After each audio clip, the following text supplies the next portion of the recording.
नमस्कार दोस्तों, स्वागत है आप सभी का रोशन सर स्टडी पॉइंट पे। और आज की इस वीडियो में हम देखने वाले हैं क्लास 11th पॉलिटिकल साइंस का जो आपका बुक है, फर्स्ट बुक और सेकंड बुक, दोनों बुक से इसमें मैं आप लोगों के लिए लेके आया हूँ most important questions with answer. ठीक है, और आप अगर इस वीडियो को देख लेते हैं तो मैं इस बात की गारंटी लेता हूं कि आप अच्छे खासे मार्क्स के साथ पास होने वाले हो 11th क्लास में। अगर अभी तक कुछ नहीं पढ़े हो आप, बहुत सारे स्टूडेंट होते हैं जो कि लास्ट में पेपर से एक दिन पहले या 2 दिन पहले कुछ ऐसे क्वेश्चंस देखना चाहते हैं जो कि पेपर में आ जाए और अच्छे खासे स्कोर के साथ वो पास हो जाए। तो आप सभी के लिए ये वीडियो है। इसके अलावा बहुत सारे स्टूडेंट्स रोशन सर स्टडी पॉइंट से बहुत पहले से स्टार्टिंग से जुड़े हुए, तो उनको तो भाई किसी चीज़ का टेंशन नहीं है, उनको सब कुछ आता है और उनका एग्जाम अच्छा जाने वाला है। ठीक है, देखिए ये जो वीडियो है इसमें हम लॉन्ग और शॉर्ट, जैसे कि 2 मार्क्स के क्वेश्चन होते हैं, 3 मार्क्स के क्वेश्चन होते हैं हमारे, 4 मार्क्स में आते हैं आपके, या फिर 6 मार्क्स में लॉन्ग क्वेश्चन जो आते हैं, सभी टाइप के क्वेश्चंस हैं। आसान क्वेश्चन भी है और कुछ जो क्वेश्चंस घुमाए जाते हैं उन क्वेश्चंस को भी ऐड किया गया है। ठीक है, वीडियो भले ही 1 घंटे से ऊपर की होगी, लेकिन अगर आप इस वीडियो को 1 से 2 बार या 3 बार आप देख लेते हो तो मैं इस बात को आप पहले ही बता चुका हूँ कि अच्छे खासे मार्क्स के साथ आप 11th क्लास पास होने वाले हो। देखिए, अगर आप पहली बार इस चैनल पे आए हैं तो आपको मालूम नहीं होगा कि भाई पूरे सिलेबस को, जो फर्स्ट बुक है और जो सेकंड बुक है ना, संविधान वाली बुक और राजनीति सिद्धांत वाली बुक, दोनों ही बुक के ऊपर एनिमेटेड वीडियो बना रखा है। सरल और स्पष्ट भाषा में सभी टॉपिक को समझा रखा है। तो भाई देर किस बात की है?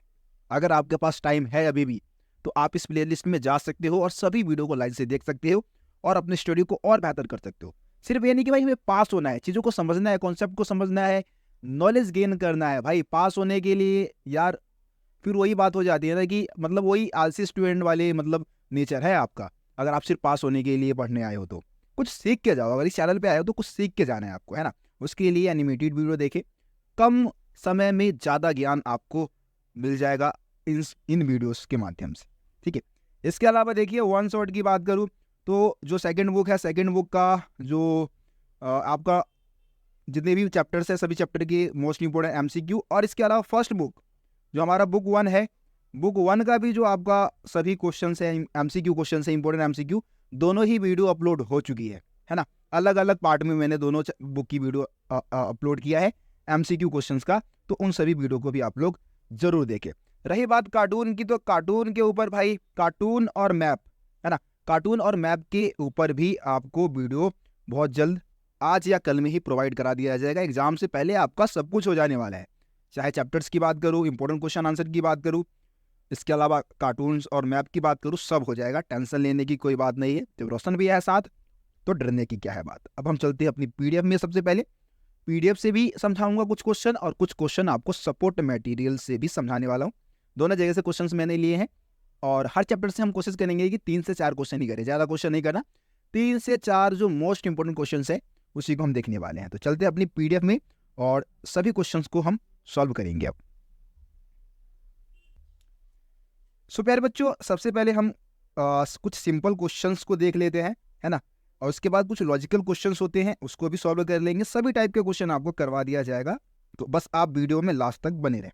देखिए, सबसे पहले हम शुरू करते हैं संविधान वाले चैप्टर से। संविधान से आप क्या समझते हैं? तो सभी बच्चों को मालूम है कि भाई संविधान एक लिखित दस्तावेज है ना, एक लिखित पुस्तक है जिसके माध्यम से किसी देश की शासन व्यवस्था को चलाया जाता है। इसमें सभी नियम और कानून जो है क्रम अनुसार लिखे होते हैं। सिंपल परिभाषा दे दो, जो संविधान है वो लिखित दस्तावेज है जिसके माध्यम से किसी देश की शासन व्यवस्था को चलाया जाता है। ठीक है, अब अगला क्वेश्चन आता है कि भाई हमें संविधान की आवश्यकता क्यों है, संविधान की जरूरत हमें क्यों है ना। तो देखो, देश में शासन व्यवस्था को चलाने के लिए संविधान की आवश्यकता होती है। हमें संविधान की आवश्यकता इसलिए भी पड़ती है क्योंकि देश में कानून व्यवस्था संविधान द्वारा ही चलाया जाता है ना। जो व्यक्ति अगर कोई अपराध करता है उसको क्या सजा मिलनी चाहिए, ये सब व्यवस्था किस में लिखी हुई है? संविधान में लिखी हुई है। तो संविधान के माध्यम से ही शासन व्यवस्था को चलाया जाता है। सरकार की शक्तियों का दुरुपयोग रोकने के लिए संविधान की जरूरत होती है। भाई सरकार जो है वो अपने हद में रह के काम करे, है ना, सरकार अपनी शक्तियों का दुरुपयोग न करे। तो ये किस में लिखा है? संविधान में लिखा है। देश में विभिन्न जाति धर्म वर्ग के लोग एक साथ मिल के रहे, मिलजुल के रहे, उनके अंदर मतभेद ना हो, भेदभाव ना हो, तालमेल बना रहे। तो ये सब काम संविधान का ही है ना। इसलिए हमें संविधान की जरूरत पड़ती है ताकि देश में तालमेल बना रहे। इसके अतिरिक्त सभी नागरिकों को कुछ मौलिक अधिकार प्रदान किए जाते हैं, है ना, जैसे कि धार्मिक स्वतंत्रता का अधिकार है, तो ये भी संविधान द्वारा प्रदान किए जाते हैं, इसलिए भी हमें संविधान की जरूरत होती है। सरकार, संगठन, है ना, कोई समूह है, उनके बीच में तालमेल कौन बनाता है? संविधान ही बनाता है। तो इन सभी कारणों से अपने को संविधान की जरूरत होती है।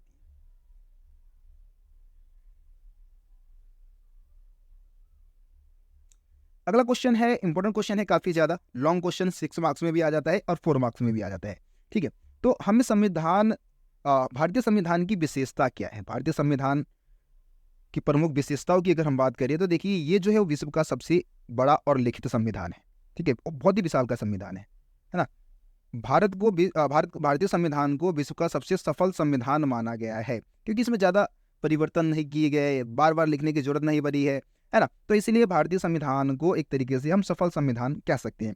भारतीय संविधान जो है कठोर और लचीला दोनों का मिश्रण है भाई। इसमें कई प्रावधान ऐसे हैं जो कि बहुत ज्यादा कठोर है, जिसको बदलना बहुत मुश्किल है, और कई प्रावधान ऐसे किए गए जिसको बदलना आसान है, बहुत आसानी से बदला जा सकता है।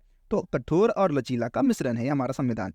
भारत के संविधान में अलग अलग देश के मौलिक प्रावधान को इसमें शामिल किया गया है, जैसे कि मौलिक अधिकार और राज्य के नीति निर्देशक तत्व है, सबको मतलब सभी देशों के संविधान से इसमें कुछ कुछ चीजें ऐड की गई है ना। भारतीय संविधान में 395 अनुच्छेद, पुराने डाटा के अकॉर्डिंग ही बता रहा हूँ मैं, ठीक है, पुराने डाटा के अकॉर्डिंग ही है।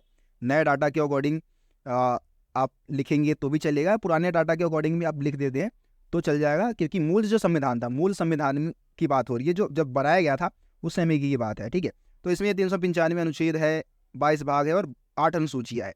वर्तमान में अनुसूचियों की संख्या 12 है। ठीक है, तो इस तरीके से आप, ये मूल संविधान की बात हम कर रहे हैं यहाँ पे। भारतीय संविधान में संसदीय शासन प्रणाली को अपनाया गया है ना, ये भी हमारे भारतीय संविधान की विशेषता है। भारतीय संविधान में एकल नागरिकता की व्यवस्था की गई है, यानी कि पूरे जो नागरिक है वो सिर्फ भारत का नागरिक है, वो हर एक स्टेट का नागरिक नहीं समझा जाता है ना। सार्वभौमिक वयस्क मताधिकार का प्रावधान भारतीय संविधान में किया गया है। हमें मौलिक अधिकार दिए गए हैं, भारत के लोगों के मौलिक कर्तव्यों का वर्णन है, सब संविधान में इन सब का वर्णन किया गया है। भारत में भारतीय संविधान के द्वारा एक स्वतंत्र न्यायपालिका की व्यवस्था भी की गई है ना। तो ये सारे पॉइंट्स आप बता दे भारतीय संविधान की प्रमुख विशेषता में, आसान पॉइंट्स है, आप आसानी से इसका आंसर कर पाएंगे। अगला क्वेश्चन है, भारतीय संविधान को उधार का थैला क्यों कहा जाता है? अभी इस क्वेश्चन को ना थोड़ा सा घुमाया भी जाता है, अभी हम सपोर्ट मटेरियल में क्वेश्चन देखेंगे किस तरीके से इसी क्वेश्चन को घुमा के पूछेंगे, है ना। तो अभी आप बस देखते जाओ, अभी तो खेल शुरू हुआ है भाई। ठीक है, अभी पूरा गेम अभी बचा हुआ है, अभी पूरी वीडियो बची हुई है, सब कुछ सीखने को मिलेगा आपको। तो अगला क्वेश्चन ये है कि भारतीय संविधान को उधार का थैला क्यों कहा जाता है? भाई उधार का थैला मतलब क्या है कि भारतीय संविधान में बहुत सारे प्रावधान दूसरे देशों से लिए गए, है ना।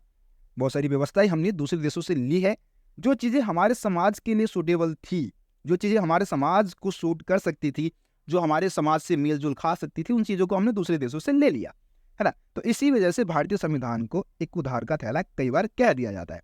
अब कौन कौन से प्रावधान लिए हैं यहाँ पे ज्यादा नहीं, एक एक पॉइंट बस बता रखा है। जैसे कि अमेरिका के संविधान से हमने मौलिक अधिकारों का प्रावधान लिया है, सोवियत संघ के संविधान से मौलिक कर्तव्यों का प्रावधान है, आयरलैंड के संविधान से राज्य के नीति निर्देशक तत्व जो होते हैं वो लिए गए हैं, जर्मनी के संविधान से आपातकालीन स्थिति और आपातकाल की जो व्यवस्था है वो हमने जर्मन के संविधान से लिया है, फ्रांस के संविधान से क्या लिया है तो हमने स्वतंत्रता, समानता और बंधुत्व की जो विचारधारा है उसको हमने फ्रांस के संविधान से लिया है, ब्रिटेन से हमने चुनाव व्यवस्था की लिया है, इसके अलावा संसदीय जो प्रणाली है वो भी यहीं से ली गई है ना। दक्षिण अफ्रीका से क्या लिया भाई, हमने संशोधन की जो प्रक्रिया है उसको इसमें लिया है। तो इस तरीके से आप इसके पॉइंट्स लिख सकते हैं। चलिए अब हम सपोर्ट मटेरियल के भी कुछ क्वेश्चंस देख लेते हैं इस चैप्टर से, जो इंपॉर्टेंट आपके बनते हैं। तो प्यारे बच्चों, जो सपोर्ट मटेरियल में आपको जिन क्वेश्चन को गौर करना चाहिए, मैं यहाँ पे 2 क्वेश्चंस की बात करूंगा जिस पे आपको ध्यान देना चाहिए। एक तो पहला क्वेश्चन है कि एक सभ्य समाज के निर्माण में संविधान की महत्वपूर्ण भूमिका है, सविस्तार समझाइए। एक सभ्य समाज की स्थापना करनी है तो उसमें संविधान की क्या भूमिका है, यानी कि सभ्य समाज की स्थापना में संविधान के क्या कार्य होते हैं, संविधान किस तरीके से एक सभ्य समाज की स्थापना करता है ना, उसके बारे में बताना है। तो इसमें आप संविधान के प्रमुख कार्यों का वर्णन कर सकते हैं, जैसे कि समाज में तालमेल बनाना, मौलिक अधिकारों की रक्षा करना, एक स्वतंत्र न्यायपालिका की स्थापना करता है जो कि लोगों के लिए न्याय के काम करते हैं। अभी हमने आंसर किया है इसका, है ना। जब संविधान की विशेषता वाले पॉइंट हम पढ़ रहे थे या संविधान के कार्य वाले पॉइंट्स पढ़ रहे थे, तो उसी में से इसके आंसर बन जाता है आपका। ठीक है, तो ज्यादा कठिन नहीं है, आसान से आप इसका आंसर दे सकते। दूसरा क्वेश्चन आपको जो ध्यान देना चाहिए वो है कि लास्ट क्वेश्चन यहाँ पे दे रखा है कि सिद्ध कीजिए कि भारतीय संविधान एक पुष्प गुच्छ की भांति है जिसमें सभी देश के पुष्प समाहित है ना। जो फूल का जो गुच्छा होता है ना, उसके जैसा है भारतीय संविधान, है ना, जिसमें सभी देश के जो पुष्प है, सभी देश के जो फूल है, उसको समाहित किया गया है। तो इस क्वेश्चन में आपको क्या लगता है, क्या लिखना है? वही बात लिखनी है कि भाई संविधान जो है, भारतीय संविधान को के बहुत सारे प्रावधान हमने दूसरे देशों से लिया है, वो प्रावधानों को आपको लिख देना है इसमें। ठीक है, ये 2 क्वेश्चन थोड़ा सा लॉजिकल है, मेरे हिसाब से आपको समझाना चाहिए था, तो मैंने इसमें ऐड कर दिया है। ठीक है,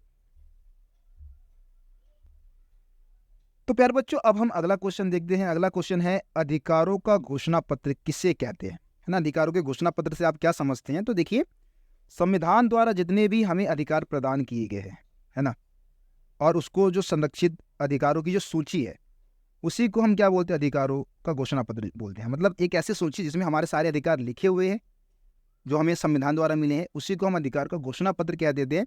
और ये घोषणा पत्र क्या काम करता है भाई? सरकार को नागरिकों के अधिकारों के विरुद्ध काम करने से रोकता है। अब ये अधिकारों का जो घोषणा पत्र है, उसकी मांग सबसे पहले मोतीलाल नेहरू समिति ने 1928 में मांग उठाई थी। ये भी आप याद रखना, एमसीक्यू में पूछा जा सकता है। ठीक है, अगला क्वेश्चन है मौलिक अधिकार किसे कहते हैं? देखिए, व्यक्ति के व्यक्तित्व के विकास के लिए जिन अधिकारों की जरूरत होती है उसको हम मौलिक अधिकार बोलते हैं, और ये सभी के लिए जरूरी है ना। सभी व्यक्ति के व्यक्तित्व के विकास के लिए जरूरी है। और भारतीय संविधान में मौलिक अधिकारों का प्रावधान जो किया गया है वो 14 से 32, अनुच्छेद 14 से 32 में इसका वर्णन किया गया है। अगला क्वेश्चन आप देख लो भाई, मौलिक अधिकार कितने प्रकार के होते हैं? ये क्वेश्चन है आपके, मौलिक अधिकार के बारे में क्वेश्चन आ सकता है, तो ध्यान से देखो और समझो। देखो, मौलिक अधिकार कितने प्रकार के होते हैं आप सभी को पता है। हमारे पास 6 प्रकार के मौलिक अधिकार है। सबसे पहले समानता का मौलिक अधिकार, इसका वर्णन अनुच्छेद 14 से 18 में किया गया है, जिसके अंतर्गत ये कहा गया है कि कानून के सामने सब बराबर है, किसी के साथ किसी प्रकार का भेदभाव नहीं होना चाहिए, है ना।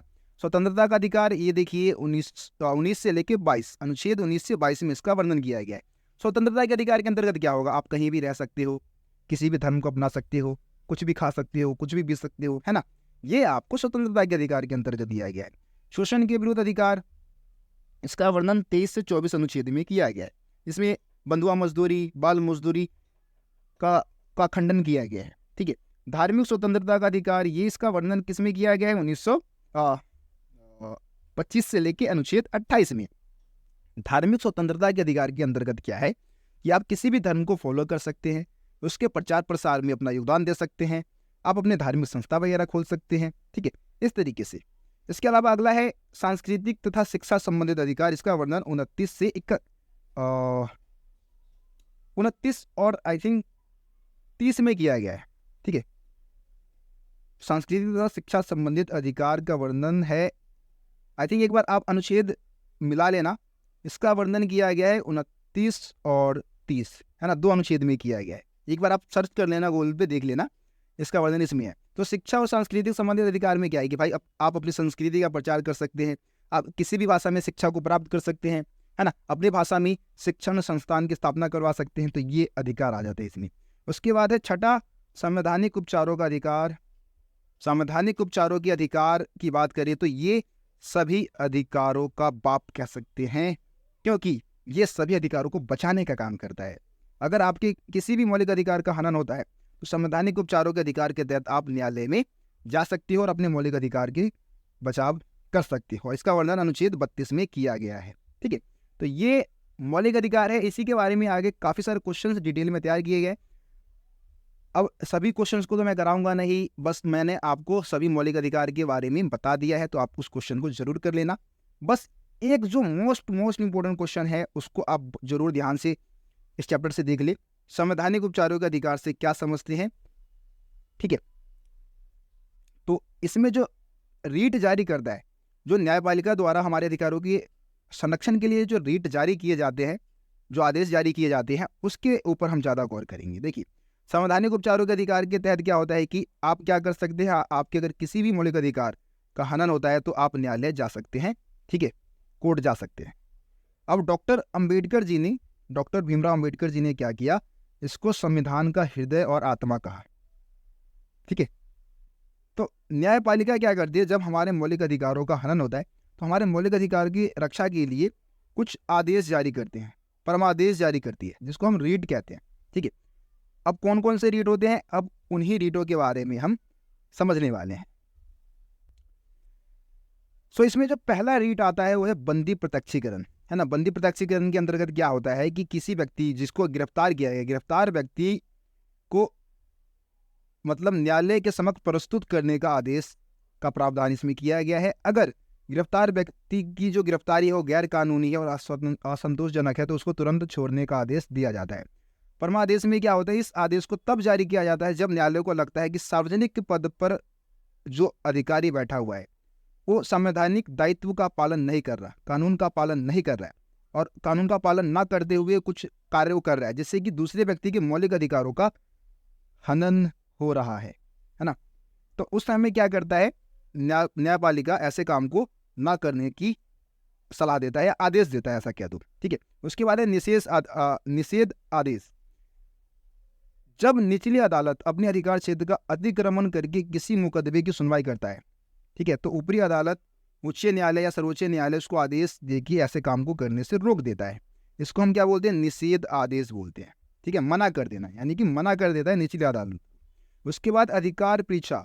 इसमें क्या होता है, जब किसी व्यक्ति को ऐसे पद पर नियुक्त किया जाता है जिस पर उसका कोई कानूनी हक नहीं है और उस पद के योग्य नहीं है ना, तो उसके पद को निरस्त कर देता है, उसको उस पद पर कार्य करने से रोक देता है। इसको अधिकार परीक्षा कहते हैं हम। ठीक है, अगला है उत्प्रेक्षा रीट। उत्प्रेक्षा रीट, जब कोई निचली अदालत द्वारा या सरकारी अधिकारी द्वारा बिना अधिकार के कोई कार्य किया जाता है जो उसके अधिकार क्षेत्र में नहीं आता, बिना अधिकार क्षेत्र के वो कार्य करता है, कोई न्यायालय भी हो सकता है, निचला न्यायालय, या फिर कोई अधिकारी भी हो सकता है ना। तो न्यायालय क्या करता है, ऐसे विषय को ऊपरी अदालत को हस्तांतरण या ट्रांसफर करने का आदेश देता है। ठीक है, तो इस तरीके से आप इन पांचों रीट के बारे में बता सकते हैं, पांचों रीट के बारे में जानकारी दे सकते हैं। अगला क्वेश्चन देखते हैं, मौलिक कर्तव्य से आप क्या समझते हैं, वर्णन कीजिए। ठीक है, देखिए, कर्तव्य जो है समाज में रहते हुए व्यक्ति को जो कोई कार्य दूसरे लोगों के लाभ और समाज के कल्याण के लिए अपनी इच्छा ना होते हुए भी करना पड़ता है, उसको हम क्या बोलते हैं, कर्तव्य बोलते हैं। ये इसलिए करते हैं ताकि आपके समाज का कल्याण हो सके, समाज का विकास हो सके, इसलिए आप इन कर्तव्यों को फॉलो करते हैं, है ना। समाज और राज्य में रहते हुए व्यक्ति को अपने कर्तव्य का पालन करना पड़ता है। देखिए, ये जो मौलिक कर्तव्य है उसको भारतीय संविधान में कब शामिल किया गया था, 1976 में 42वें संवैधानिक संशोधन के द्वारा इसको मौलिक कर्तव्य में शामिल किया था, जिसमें 11 मौलिक कर्तव्य का प्रावधान किया गया था। इसमें से कुछ मौलिक कर्तव्य यहाँ पे लिख दिया गया है। मौलिक कर्तव्य अगर आपसे पूछा जाता है आपके एग्जाम में, इन्हीं सारे पॉइंट्स को बता देना, जैसे कि प्रत्येक नागरिक को का कर्तव्य है कि वह संविधान का पालन करे, है ना, और हमारे देश का जो राष्ट्रीय ध्वज है, राष्ट्रीय गान है, उसका आदर करे, भारत की एकता, अखंडता और जो संप्रभुता है उसकी रक्षा करने के लिए हमेशा तत्पर रहे हो, पर्यावरण की रक्षा करे हो, भारत में सभी लोगों में और सभी नागरिकों में भाईचारे को बढ़ावा दे। ठीक है, माता पिता या संरक्षक द्वारा 6 से 19 वर्ष के बच्चों को निःशुल्क शिक्षा प्रदान किया जाए, ये भी मौलिक कर्तव्य में आ जाता है। देश की रक्षा करना, हर हालत में देश की रक्षा करना, ये भी एक व्यक्ति का मौलिक कर्तव्य है। ठीक है, तो कर्तव्य वाला आप पॉइंट्स भी जरूर याद कर ले। अब इस चैप्टर से कुछ क्या होता है कि लॉजिकल क्वेश्चन आते हैं, सपोर्ट मटेरियल में हम चल के कुछ क्वेश्चंस को देख लेते हैं। ठीक है, तो देखिए, अगर सपोर्ट मटेरियल से अगर मैं जो मटेरियल है उसमें अगर मैं क्वेश्चंस की बात करूं तो 2-3 क्वेश्चन को आपको जरूर देख लेना चाहिए, जिसमें से मैं सबसे पहले आपको समझाऊंगा, धार्मिक स्वतंत्रता के अधिकार को लोकतंत्र का प्रतीक या आधार माना जाता है, उपयुक्त कथन को तर्क सहित सिद्ध कीजिए। इसके बारे में अभी मैं आपको बताता हूँ। चौथा क्वेश्चन आपका रहेगा कि डॉक्टर भीमराव अम्बेडकर ने किस अधिकार को संविधान का हृदय और आत्मा की संज्ञा दी है। इसके अंतर्गत न्यायालय द्वारा जारी विशेष आदेश को सविस्तार समझाइए। ये तो हमने बात कर लिया अभी, जब हम अभी पीडीएफ की बात कर रहे थे, पीडीएफ में हम समझ भी रहे थे, संवैधानिक उपचारों के अधिकारों के बारे में हमने बात किया था, और जो भी रीट है वो रीट भी मैंने बता दिया था, तो ये तो हो गया आपका, है ना। एक क्वेश्चन और हम कर लेंगे, छठा क्वेश्चन रहेगा आपका, मौलिक अधिकार एवं राज्य के नीति निर्देशक तत्वों में क्या अंतर होता है। ठीक है, देखिए, सबसे पहले ऊपर वाले क्वेश्चन की हम बात करें, तीसरा क्वेश्चन है, धार्मिक स्वतंत्रता के अधिकार को लोकतंत्र का प्रतीक या आधार माना जाता है। तो इसके बारे में आप क्या तर्क दे सकते हो? चलिए आंसर, जो शॉर्ट आंसर दे रखा है कम से कम उसी को हम देख लेते हैं। देखिए तीसरा क्वेश्चन है ना, जैसे कि एक लोकतांत्रिक देश में क्या होता है भाई, प्रत्येक नागरिक महत्वपूर्ण होता है। उसको मत देने का अधिकार होता है, उसको अपने धर्म को फॉलो करने का अधिकार होता है ना, अपने विचार रखने का अधिकार होता है। तो इसी तरीके से वो अपने धर्म को भी फॉलो कर सकता है। अगर लोकतंत्र है तो लोकतंत्र का मतलब यही है कि भाई आप किसी भी धर्म को अपनाए, है ना। अब इसके तहत हमारे देश में भारत की अब मैं अगर बात करूं तो आपको धार्मिक स्वतंत्रता का अधिकार भी दिया गया है, जिसके अंतर्गत आप क्या कर सकते हैं, आप किसी भी धर्म को मान सकते हैं, उसका प्रचार कर सकते हैं। ये आज़ादी है। सार्वजनिक हित धार्मिक समुदाय बनाने की आज़ादी है ना। आप कुछ ऐसे धार्मिक समुदाय भी बना सकते हैं और अपने धर्म का प्रचार कर सकते हैं। धर्म विशेष के लिए कर देने की आज़ादी, आप किसी धर्म विशेष के प्रचार के लिए आप कर भी दे सकते हैं, अलग से अनुदान दे सकते हैं। हाँ, बस सरकारी स्कूल कॉलेजों में कोई भी धार्मिक शिक्षा नहीं दी जाएगी, कोई भी विशेष धर्म के पर आधारित शिक्षा नहीं दी जाएगी, इस पर पाबंदी है। ठीक है, तो इस तरीके से इस क्वेश्चन का आंसर आप बता सकते हो। देखिए अगला क्वेश्चन जो मैंने आपको छठा क्वेश्चन बताया था कि मौलिक अधिकार और नीति निर्देशक तत्वों में क्या अंतर होता है। देखिए यहाँ पे शॉर्ट पॉइंट दे रखा है, लेकिन मैं आपको चीज़ें समझाऊंगा, बहुत ही ध्यान से समझाऊंगा, आप बस समझिए। देखिए मौलिक अधिकार क्या है, न्याय योग्य है। नीति निर्देशक तत्व न्याय योग्य नहीं है। इसका मतलब क्या है कि अगर आपके मौलिक अधिकार का हनन होता है आप न्यायालय में जा सकते हो, लेकिन आपके नीति निर्देशक तत्वों का हनन होता है आप न्यायालय में नहीं जा सकते। इसका मतलब ये है। दूसरा है मौलिक अधिकार निषेधात्मक है, जबकि नीति निर्देशक तत्व सकारात्मक है। देखिए मौलिक अधिकार क्या करता है, सरकार को कोई विशेष प्रकार के काम को करने से रोकता है कि भाई आप ऐसे काम मत करो जिससे कि किसी व्यक्ति के मौलिक अधिकार का हनन हो जाए। लेकिन नीति निर्देशक तत्व क्या करता है, सरकार को काम करने के लिए प्रेरित करता है कि भाई आप ज़्यादा से ज़्यादा लोगों के कल्याण के लिए योजनाएं बनाइए, है ना। इसीलिए ये सकारात्मक है। मौलिक अधिकार व्यक्ति से है, जबकि नीति निर्देशक तत्व समाज से संबंधित है। अब मौलिक अधिकार किसी एक व्यक्ति की बात करता है, किसी एक व्यक्ति के अधिकार की बात करता है, लेकिन नीति निर्देशक तत्व पूरे समाज के कल्याण की बात करता है, इसीलिए समाज से संबंधित है ना। चौथा है मौलिक अधिकार का क्षेत्र सीमित है, क्योंकि ये व्यक्ति से संबंधित है, इसीलिए इसका क्षेत्र क्या सीमित है। नीति निर्देशक तत्व का क्षेत्र विस्तृत है, क्योंकि ये पूरे समाज से संबंधित है ना।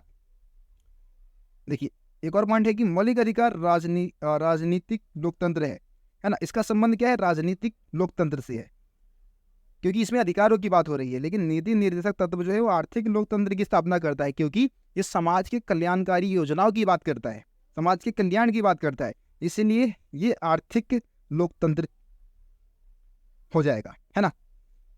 एक आखिरी पॉइंट है कि मौलिक अधिकार प्राप्त हो चुकी है, नीति निर्देशक तत्वों को लागू करना अभी बाकी है। मौलिक अधिकार आपको मिल चुका है, 6 मौलिक अधिकार है, हमें मालूम है, लेकिन नीति निर्देशक तत्व में क्या होता है वो आपको मिला नहीं है अभी तक। सरकार वो तो हमेशा कोशिश करती रहेगी सामाजिक कल्याण की नीति बनाने के लिए, हमारे भलाई के लिए, तो वो बहुत सारी चीज़ें अभी मिली नहीं है हमारे को, क्योंकि आपका कल्याण हो पा रहा है सरकार की नीतियों के द्वारा, है ना, नहीं। तो इस तरीके से आप इसके पॉइंट्स लिख सकते हैं। उम्मीद करता हूँ आप इस क्वेश्चन को भी समझ चुके होंगे। प्यारे बच्चों अब हम अगला क्वेश्चन देखते हैं। अगला क्वेश्चन है प्रत्यक्ष लोकतंत्र और अप्रत्यक्ष लोकतंत्र में अंतर बताइए। ठीक है, प्रत्यक्ष लोकतंत्र की बात करें तो देखो प्रत्यक्ष लोकतंत्र में क्या होता है, सीधे तौर पे जनता जो है वो शासन में हिस्सेदारी लेती है। इसका सबसे बढ़िया एग्जाम्पल है प्राचीन यूनान के नगर, है ना। यूनान आपको पता है इस समय ग्रीस के नाम से हम इसको जानते हैं, ग्रीक बोल सकते हैं आप। तो वहाँ पे क्या होता था कि लोग जो आम जनता है वो एक जगह पे एकत्रित होकर दैनिक कार्यों में सीधे तौर पे फैसले लेती थी और सरकार को चलाती थी, है ना। इसी तरीके के लोकतंत्र को हम क्या बोलते हैं, प्रत्यक्ष लोकतंत्र बोलते हैं, जिसमें जनता शासन व्यवस्था में सीधे तौर पे हिस्सेदारी लेती है, इसको लोकतंत्र कहा जाता है, प्रत्यक्ष लोकतंत्र। अप्रत्यक्ष लोकतंत्र में क्या होता है कि जैसे इस समय के एग्जाम्पल की हम बात कर ले तो आधुनिक समय में जो देश है वो विशालकाय देश है, राष्ट्र है वो बहुत बड़े हैं, है ना। तो जो प्रत्यक्ष लोकतंत्र है उसको हम फॉलो नहीं कर सकते। आम जनता प्रत्यक्ष रूप से क्या करती है, एक जगह पे इकट्ठी तो नहीं हो सकती, तो वो क्या करती है अपने जनप्रतिनिधि को चुन के सत्ता चलाने के लिए उनको भेजती है ना। मतलब हम डायरेक्ट रूप से नहीं चुन रहे, हम बस चुनाव के तहत क्या कर रहे हैं, मतलब कहने का मतलब ये कि हम डायरेक्ट रूप से सत्ता में हिस्सेदारी नहीं ले रहे। हम तो भाई अपने प्रतिनिधि को तो डायरेक्ट रूप से चुन रहे, लेकिन सत्ता में हम हिस्सेदारी डायरेक्ट रूप से नहीं ले रहे, बल्कि हम अपने चुने हुए प्रतिनिधि भेजते हैं जो कि हमारे तरफ से फैसले लेती है, हमारी तरफ से नीतियाँ बनाती है ना। तो इस तरीके के लोकतंत्र को हम क्या बोलते हैं, अप्रत्यक्ष लोकतंत्र बोलते हैं, जिसमें जनता सीधे तौर पे तो भाई सत्ता में हिस्सेदारी नहीं लेती, लेकिन उसके द्वारा चुने गए प्रतिनिधि जो होते हैं वो जनता में मतलब शासन में हिस्सेदारी लेते हैं। ठीक है, तो ये हो गया अप्रत्यक्ष लोकतंत्र।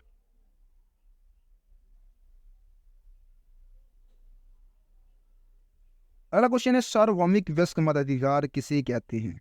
तो सार्वभौमिक वयस्क मताधिकार में क्या होता है कि बिना धर्म, जाति, लिंग के भेद के जो भी 18 वर्ष से ऊपर की आयु के नागरिक हैं उन सभी को मत देने का अधिकार ही सार्वभौमिक वयस्क मताधिकार कहलाता है। इसको भी आप जरूर याद रखें। अगला क्वेश्चन है परिसीमन आयोग से आप क्या समझते हैं, इसका गठन कौन करता है। ठीक है, देखिए परिसीमन आयोग चुनाव आयोग के सहायता के लिए एक आयोग बनाया गया है जिसको हम परिसीमन आयोग बोलते हैं, जो चुनाव क्षेत्र की जो सीमा है उसको तय करती है। ठीक है, तथा आरक्षित निर्वाचन क्षेत्र का निर्धारण भी करती है कि कौन सा क्षेत्र किसके लिए आरक्षित है ना। परिसीमन आयोग का जो गठन है वो सीधे राष्ट्रपति द्वारा किया जाता है। तो इस तरीके से आप परिसीमन आयोग के बारे में लिख सकते हैं। अगला क्वेश्चन, सार्वभौमिक वयस्क मताधिकार के 4 महत्व लिखिए। सार्वभौमिक जो वयस्क मताधिकार है जिसमें 18 वर्ष से अधिक 18 या 18 वर्ष से अधिक आयु के जो नागरिक है सभी को आपको पता है मत डालने का अधिकार दिया गया है। इसका महत्व क्या है, तो देखिए सार्वभौमिक वयस्क मताधिकार से जन प्रभुसत्ता सिद्धांत लागू होता है, मतलब कि भाई जनता ही क्या कर रहे हैं, शासन चला रहे हैं, ये वाला जो सिद्धांत है वो लागू होता है। यह लोकतंत्र को मजबूत करता है ना। व्यक्ति के विकास के लिए भी जरूरी है क्योंकि उसको पॉलिटिक्स के बारे में भी नॉलेज होगा, थोड़ा बहुत पार्टियों के बारे में भी जान लेगा, नेताओं के बारे में जान लेगा। वैसे वो अलग बात है कि बहुत सारे लोग 500 और एक अद्धे मतलब अद्धा पौवा जो भी होता है उसमें बिक जाते हैं, अपने वोट को बेच देते हैं, वो अलग बात है। लेकिन फिर भी जो जागरूक नागरिक है उसका विकास जरूर होगा लोकतंत्र के माध्यम से, सार्वभौमिक वयस्क मताधिकार के माध्यम से, क्योंकि हम अपनी सरकार को बदल सकते हैं अपने एक वोट की मदद से, है ना। इससे राजनीतिक जागरूकता आती है। तो ये सारे पॉइंट्स आप इसमें लिख सकते हैं। अगला क्वेश्चन है मोस्ट इंपोर्टेंट क्वेश्चन, निर्वाचन आयोग की प्रमुख कार्य बताइए। निर्वाचन आयोग यानी कि जो भारत में आपको पता है चुनाव करवाती है, तो इसके प्रमुख कार्य क्या है। मोस्ट इंपोर्टेंट क्वेश्चन है भैया, सभी करके जाना इस क्वेश्चन को जरूर। तो ये सबसे पहला काम क्या है, मतदाता सूची तैयार करना, है ना। मतदाता सूची तैयार करना यानी कि कौन से व्यक्ति वोट डालने वाले हैं, किनको मतदाता सूची से निकालना है, ये सब तय करती है। चुनाव की तिथि तय करती है यानी कि किस तारीख को और कब, कितने बजे से कितने बजे तक चुनाव होगा, ये सब चुनाव आयोग का कार्य है। चुनाव कराना तथा उसका निरीक्षण करना, भाई चुनाव सही से सफलतापूर्वक हो उसका निरीक्षण करना सब चुनाव आयोग का काम है। इसके अलावा जब चुनाव हो जाएगा तो परिणाम रिजल्ट घोषित करना भी चुनाव आयोग का ही काम माना जाता है। अगला क्वेश्चन देखते हैं, लोकसभा विधानसभा के सदस्य बनने के लिए कौन सी योग्यता होनी चाहिए, है ना। अगर लोकसभा या विधानसभा की का जो चुनाव है उसको आप लड़ना चाहते हैं तो कौन सी योग्यता आपके अंदर होना चाहिए, किसी व्यक्ति के अंदर होना चाहिए। तो सबसे पहले वो भारत का नागरिक हो। आयु कितनी चाहिए भाई, 25 वर्ष। लोकसभा का और विधानसभा दोनों का चुनाव लड़ने के लिए आयु कितनी होनी चाहिए, 25 वर्ष। किसी सरकारी पद पर ना हो, अगर सरकारी नौकरी कर रहा है भाई छोड़ना पड़ेगा उसको। पागल और दिवालिया ना हो। उस व्यक्ति पर कोई भी चोरी या किसी तरह के आपराधिक केस ना हो। वैसे तो ये भाई पॉइंट को मैं गलत ही मानता हूँ, सारे जो नेता लोग हैं आपको पता ही है ना, चोर है और सारे अपराधी है। ज़्यादातर जो जितने भी छोटे लेवल के जो नेता होंगे ना वो सब अपराधी होंगे, जो माफिया होंगे, जो अपने एरिया के डॉन होंगे, वही छोटे लेवल के इलेक्शन में जीत हासिल करते हैं क्योंकि वहाँ के समाज में उनका पकड़ ज़्यादा होता है। ठीक है, आप यूपी बिहार में से अगर आप लोग हैं तो आप इस बात को ज़्यादा अच्छे से जानते होंगे। चलिए आगे बढ़ते हैं। अगला क्वेश्चन है पृथक निर्वाचन मंडल और आरक्षित चुनाव क्षेत्र के बीच अंतर स्पष्ट कीजिए। ठीक है, पृथक निर्वाचिका मंडल या पृथक चुनाव क्षेत्र में क्या होता है कि एक समुदाय के जो लोग हैं वो सिर्फ अपने समुदाय के लोग को वोट देते हैं और अपने समुदाय के लीडर को चुनते हैं। वैसे भारत में पृथक निर्वाचिका की व्यवस्था को नहीं अपनाया गया है। ठीक है, आरक्षित चुनाव क्षेत्र में क्या होता है कि जो कुछ लोग होते हैं उनकी या कोई विशेष समुदाय होता है उसके लिए सीटें उसकी संख्या के अनुपात में आरक्षित कर दी जाती है ना। तो ये आरक्षित चुनाव क्षेत्र होता है। लेकिन पृथक निर्वाचिका चुनाव क्षेत्र में क्या होगा कि विशेष समुदाय के लोग अपने ही समुदाय के लोगों को चुनेंगे, उसी को वोट देंगे, किसी और को वोट नहीं दे सकते। ठीक है,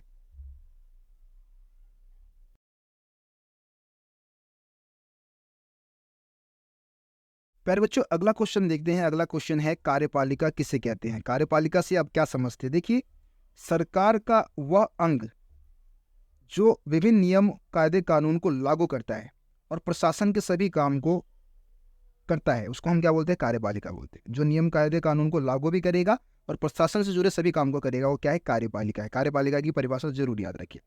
कार्यपालिका के प्रकार की बात कर ली, कार्यपालिका कितने प्रकार का होता है ना?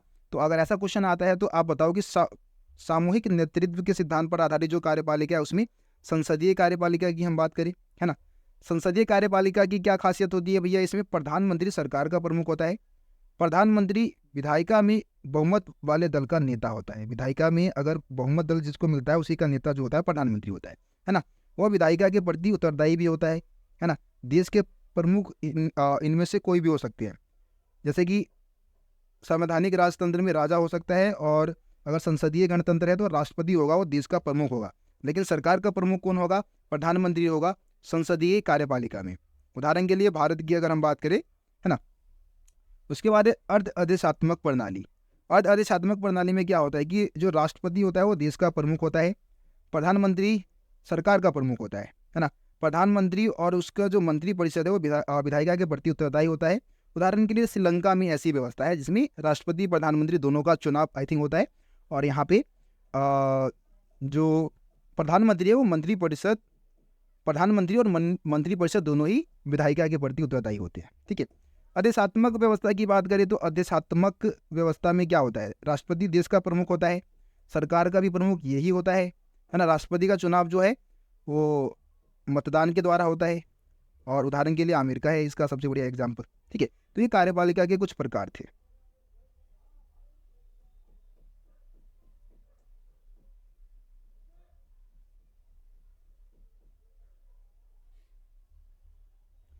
अब इस चैप्टर के कुछ सपोर्ट मटेरियल में जो कुछ क्वेश्चन दे रखे हैं उसको भी हम देख लेते हैं। सो देखिए, यहाँ से आपको 2 से 3 क्वेश्चन करके जरूर जाना है। सबसे पहले राष्ट्रपति की स्थिति और कार्य, मोस्ट इम्पोर्टेंट क्वेश्चन है, ये बहुत ज़्यादा बार पूछा गया है। तो राष्ट्रपति की अगर स्थिति और इसके कार्यों की अगर हम बात करें तो देखिए, सबसे पहले तो भाई भारत में राष्ट्रपति जो है वो राष्ट्र का अध्यक्ष समझा जाता है ना? पूरी दुनिया में वो शुमार होता है, और भारत के राष्ट्रपति को राष्ट्र का अध्यक्ष भी माना जाता है। ठीक है। तीनों सेनापति का वो क्या है? सेनापति है। चाहे वो थल सेना की बात कर ले, वायुसेना की बात कर ले, है ना, या फिर हम जल सेना की बात कर ले, तीनों ही सेनापति का क्या है? वो तीनों ही सेना का सेनापति माना जाता है। इसके अलावा एक चीज़ और आपको पता है कि नाम मात्र की शक्तियाँ है इसके पास। वास्तव में इसकी जो शक्तियों का इस्तेमाल है, जो भी इसके पास शक्तियाँ है, उसकी शक्तियों का इस्तेमाल किसके द्वारा किया जाता है? प्रधानमंत्री के द्वारा किया जाता है ना? तो ये चीज़ आप बता सकते हैं। वैसे तो थोड़ा सा ज़्यादा शॉर्ट में दे रखा है आंसर। इसके अलावा एक क्वेश्चन आप जरूर करके जाए, और इसमें यह है कि क्या राष्ट्रपति मंत्री परिषद की सलाह को मानने के लिए बाध्य है? कोई 3 तर्क दीजिए। क्या जो राष्ट्रपति है वो मंत्री परिषद की सलाह को मानने के लिए मजबूर होता है? तो आंसर देखते हैं। देखिए, बिल्कुल ऐसा होता है। आंसर क्या लिखेंगे? हाँ, क्योंकि आप इसका प्रावधान जो है वो संविधान में जो अनुच्छेद हमारा 74 है, 74(1) में किया गया है कि जो राष्ट्रपति होगा वो मंत्री परिषद की बात को मानने के लिए बाध्यकारी होगा, है ना? क्योंकि आपको पता है कि राष्ट्रपति का चुनाव सीधे जनता के द्वारा नहीं किया जाता है ना? लेकिन जो प्रधानमंत्री और मंत्री परिषद है उसके सदस्यों का चुनाव सीधे जनता ने किया है। और आपको पता है कि भारत के संविधान में कहा गया है कि वास्तव में जो सत्ता निहित है वो जनता में निहित है ना? क्योंकि हम एक लोकतांत्रिक देश है। तो इस तरीके से सारे पावर प्रधानमंत्री और मंत्री परिषद द्वारा ही यूज में लाया जाता है, क्योंकि वास्तविक जो कार्यपालिका है भारत की, कार्यकारी जो है वो मंत्री परिषद और प्रधानमंत्री है।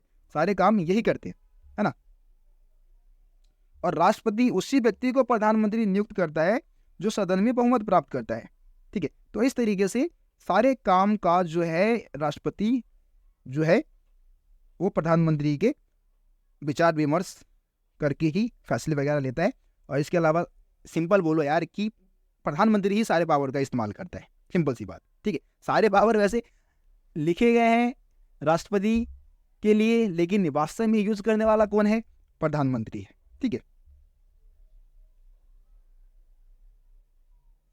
अगला क्वेश्चन है, आमतौर पर यह देखा गया कि संसदीय कार्यपालिका वाले देश में प्रधानमंत्री बहुत प्रभावशाली तथा शक्तिशाली बन जाता है।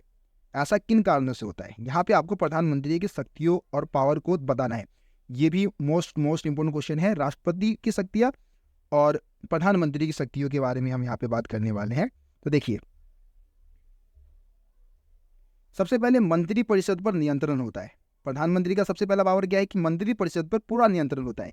किस मंत्री को कौन सा विभाग देना है, उसको कब निकालना है, ये सब फैसले प्रधानमंत्री ले सकता है। ठीक है। अधिकारी वर्ग पर आधिपत्य, अधिकारी जो होते हैं, जो IAS IPS ऑफिसर्स होते हैं, उस पर भी प्रधानमंत्री का आधिपत्य होता है। लोकसभा का नेतृत्व करता है ये। ठीक है। सभा में सबसे बड़ा जो फेस होता है वो कौन होता है? प्रधानमंत्री होता है। मीडिया तक पहुंच होती है ना।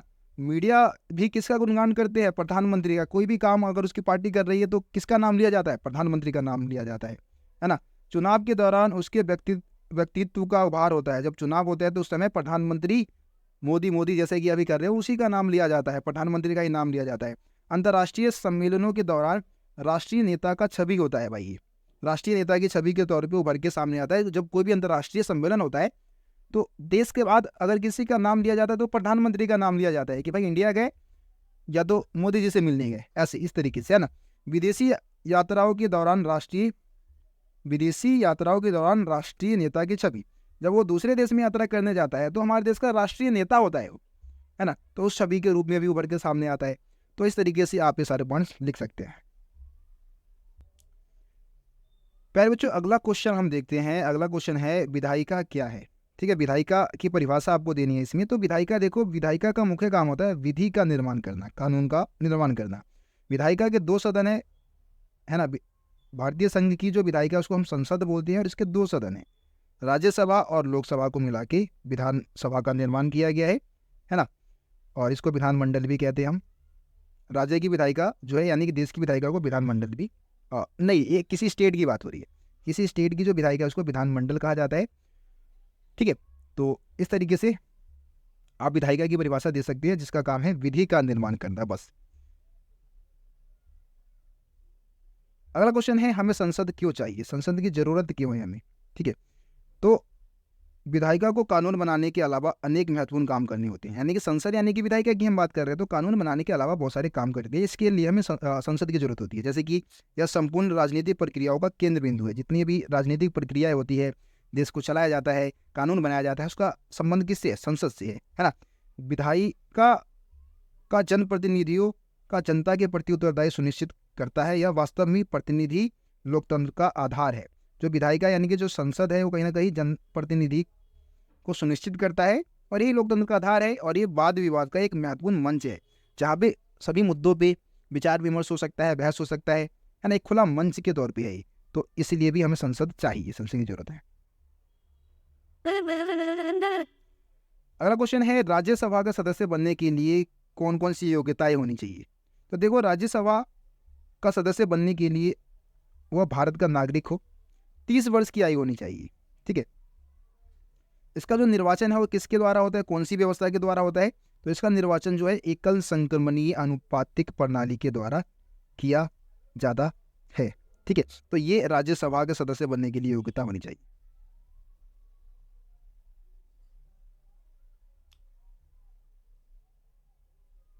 अगला क्वेश्चन है मोस्ट इंपोर्टेंट क्वेश्चन, ध्यान से सुने इसको और ध्यान से समझे। संसद के क्या कार्य है?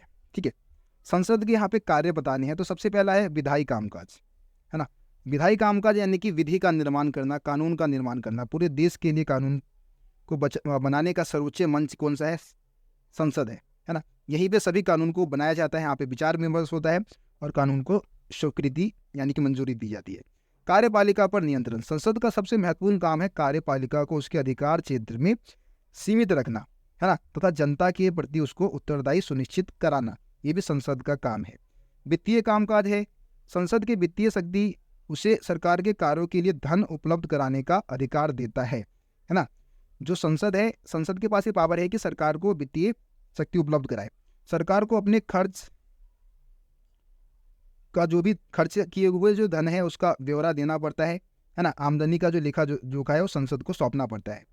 संसद यह भी सुनिश्चित करता है कि सरकार ना तो गलत खर्च करे और ना ही ज़्यादा खर्च करे, है ना। संसद यह सब बजट और वार्षिक वित्तीय वक्तव्य के माध्यम से करता है। जो भी बजट वगैरह पेश होता है उसके माध्यम से उसे खर्चे का और आमदनी का लेखा जोखा रखा जाता है।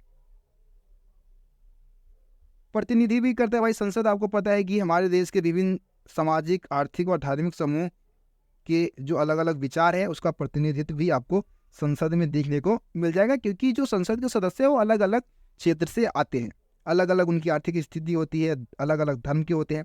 बहस का मंच है ना, किसी भी मुद्दे पे विचार विमर्श यहाँ पे होता है, तो बहस का एक महत्वपूर्ण मंच है। कुछ संवैधानिक कार्य है संसद के पास, बल्कि बहुत महत्वपूर्ण संवैधानिक कार्य है, जैसे कि संविधान में संशोधन करना है ना। और सदन के दोनों सदनों की संवैधानिक शक्ति समान है। संशोधन वाले अगर संविधान में संशोधन की अगर हम बात करें तो दोनों सदनों का अधिकार क्या है, एक बराबर है ना। दोनों सदनों से पास होना पड़ता है विधेयक को। इसके अलावा निर्वाचन संबंधित कुछ कार्य होते हैं, जैसे कि राष्ट्रपति उपराष्ट्रपति का चुनाव जो है वो कहाँ होता है, संसद में ही होता है। तो ये सब संसद के प्रमुख कार्य आप बता सकते हैं।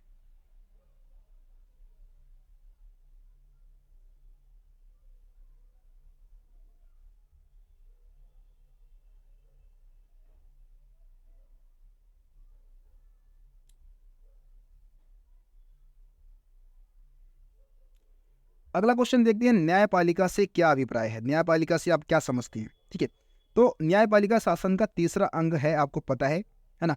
न्यायपालिका एक स्वतंत्र संस्था है और इसका मुख्य काम क्या है, न्याय करना और ये देखना कि जितने भी काम सरकार कर रही है वो संविधान के अनुरूप कर रही है या नहीं कर रही है, लोकतंत्र की रक्षा करना और सरकार को तानाशाही होने से बचाना, ये इसका मुख्य कार्य माना जाता है। तो न्यायपालिका वह संस्था है जो कि न्याय करती है। बस आप इतनी परिभाषा दे दो काफी है। अगला क्वेश्चन है, हमें स्वतंत्र न्यायपालिका की आवश्यकता क्यों है। देखिए, हमें स्वतंत्र न्यायपालिका की आवश्यकता इसलिए है ताकि विधायिका और कार्यपालिका दोनों न्यायपालिका के कार्यों में किसी प्रकार की बाधा उत्पन्न न कर सके और न्यायपालिका स्वतंत्र रूप से काम कर सके। सरकार के अन्य अंग न्यायपालिका के फैसले में हस्तक्षेप न कर सके, इसलिए हमें एक स्वतंत्र न्यायपालिका की जरूरत होती है। जज बिना किसी भय के, बिना भेदभाव की अपने फैसले को सुना सके, है ना। तो इन सभी कारणों से हमें एक स्वतंत्र न्यायपालिका की जरूरत है। अगला क्वेश्चन है, सर्वोच्च न्यायालय के क्षेत्राधिकारों का वर्णन कीजिए। ठीक है, जो सर्वोच्च न्यायालय है उसके क्षेत्राधिकार कौन से होते हैं, इसकी हम यहाँ पे बात करने वाले हैं। तो देखिए, सबसे पहले मौलिक क्षेत्राधिकार। मौलिक क्षेत्राधिकार में क्या है, केंद्र और राज्य के बीच जो विवाद है उसको निपटाने का काम करती है सर्वोच्च न्यायालय, ये मौलिक क्षेत्राधिकार के अंतर्गत आ जाता है। उसके बाद रीट संबंधित अधिकार की बात करें तो जिसमें मौलिक अधिकारों के संरक्षण के लिए सर्वोच्च न्यायालय क्या करती है, बहुत सारे रीट जारी करती है। इसके बारे में स्टार्टिंग में ही मैंने आपको बताया था, है ना। बंदी प्रत्यक्षीकरण है, अधिकार उत्प्रेक्ष लेख है, बहुत सारे मैंने आपको बताया है स्टार्टिंग में, तो वो लिख सकते हैं। राष्ट्रपति उपराष्ट्रपति के चुनाव संबंधित अधिकार आ जाते हैं। ठीक है, उसके बाद अपीलीय क्षेत्राधिकार भी है। अपीलीय क्षेत्राधिकार में क्या आता है, दीवानी, फौजदारी जैसे जो मुकदमे है ना, जो अधीनस्थ न्यायालय के मुकदमे हैं उस पर सुनवाई कर सकती है। मतलब जो अपील अगर की जाएगी तो उस पर सुनवाई कर सकती है। सलाहकारी क्षेत्राधिकार, जैसे कि जनहित के मामले तथा कानून के मसलों पर राष्ट्रपति को सलाह देना, ये भी किसका काम है, सर्वोच्च न्यायालय का। इसके अलावा विशेष अधिकार भी है कुछ, जैसे कि किसी भारतीय अदालत के दिए गए फैसले पर स्पेशल लाइव पिटीशन के तहत अपील की सुनवाई भी कर सकती है। किसी अधीनस्थ न्यायालय ने, है ना, क्या किया है, कोई सुनवाई किया है तो उसके ऊपर भी ये सुनवाई कर सकती है सर्वोच्च न्यायालय। बस ये आप क्षेत्राधिकार इसके बता दें।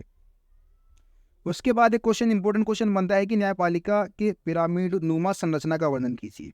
ठीक है, अब आपको क्या करना है, एक पिरामिड बनाना है और जिस तरीके से क्रम अनुसार पिरामिड में आपको अलग अलग लेयर्स पे आपको सभी जो न्यायालय है उसके बारे में लिखना है और उसके बारे में थोड़ा सा डिटेल में आपको बताना भी है।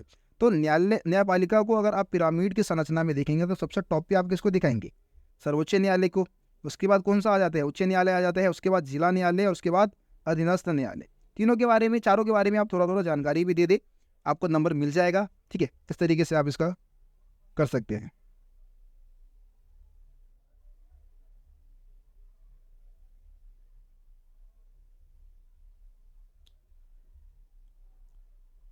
उसके बाद है सर्वोच्च न्यायालय के कार्य बताइए। ठीक है, सर्वोच्च न्यायालय के क्या काम है भाई, तो इसके फैसले को सभी अदालत को मानना होता है, क्योंकि ये सर्वोच्च न्यायालय भाई सबसे ऊपर का है ना। यह उच्च न्यायालय के न्यायाधीशों का तबादला कर सकता है, ये इसका कार्य है या इसका अधिकार क्षेत्र कह सकते हो।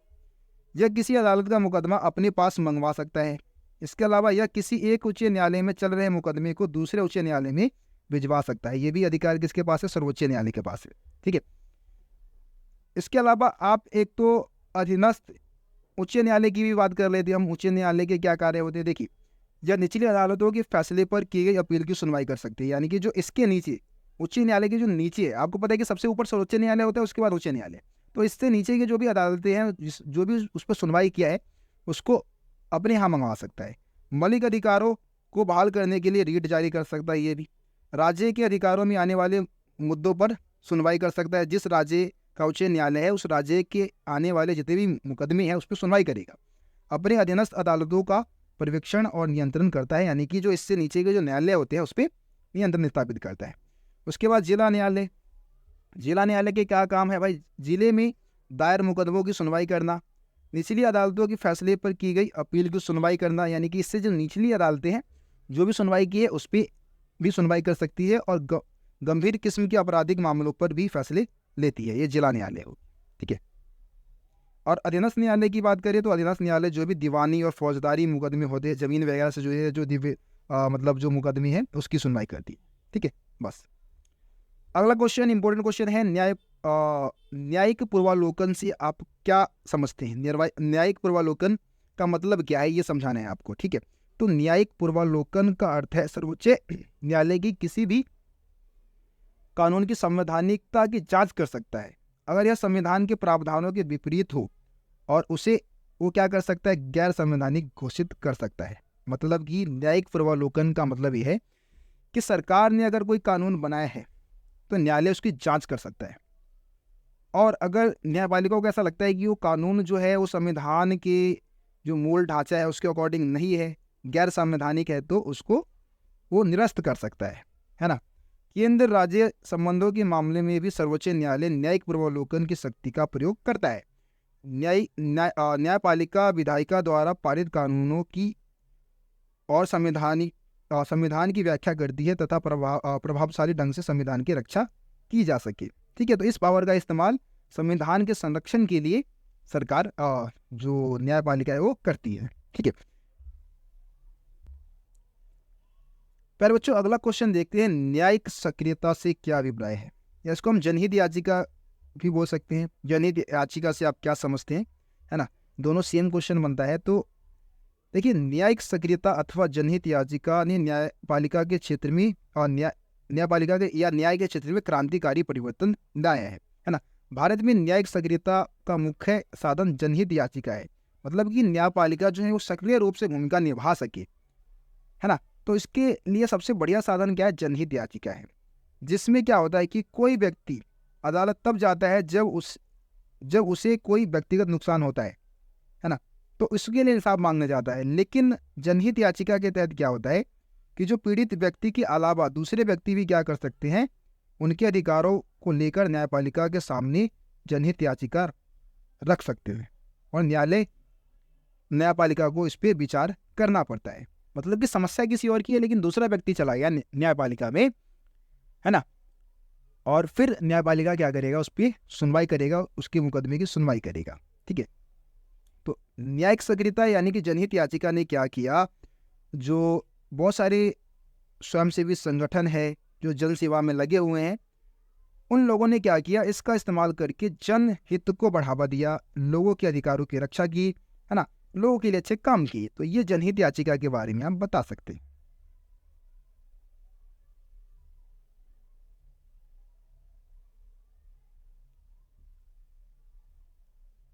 अगला क्वेश्चन देखते हैं। अगला क्वेश्चन है संघवाद। संघवाद क्या है? संघवाद से आप क्या समझते हैं? तो केंद्र और राज्य सरकार के बीच में शक्तियों का बंटवारा ही संघवाद कहलाता है। सिंपल परिभाषा दे दो, कुछ और लिखने की जरूरत नहीं है। केंद्र और राज्य सरकार के बीच में शक्तियों का बंटवारा करना ही संघवाद है, ठीक है।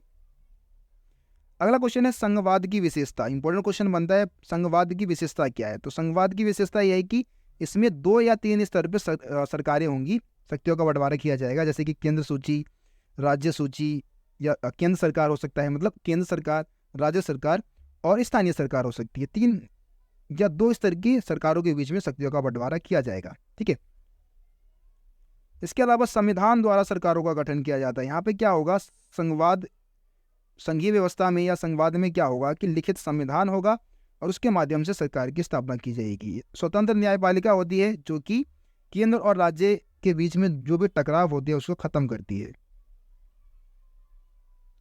कुछ अवशिष्ट शक्तियों का वर्णन किया जाता है। विशेष शक्तियां लिख दिया है वैसे, लेकिन अवशिष्ट शक्तियां होगा वे विषय जिसका वर्णन किसी भी सूची में नहीं किया जाता है ना, वो केंद्रीय अधिकारी में आ जाता है और इस पर केंद्र सरकार कानून बनाती है। तो ये विशिष्ट शक्तियों का प्रावधान भी इसमें होता है। मतलब मान लो कोई ऐसे विषय है जिसका वर्णन ना केंद्र सूची में है, ना राज्य सूची में है, ना समवर्ती सूची में है, तो इस पर फिर केंद्र सरकार कानून बनाती है। ठीक है, तो ये संघीय व्यवस्था की विशेषता आप बता सकते हैं। अगला क्वेश्चन है, भारत में संघात्मक व्यवस्था क्यों अपनाया गया, संक्षिप्त में बताइए।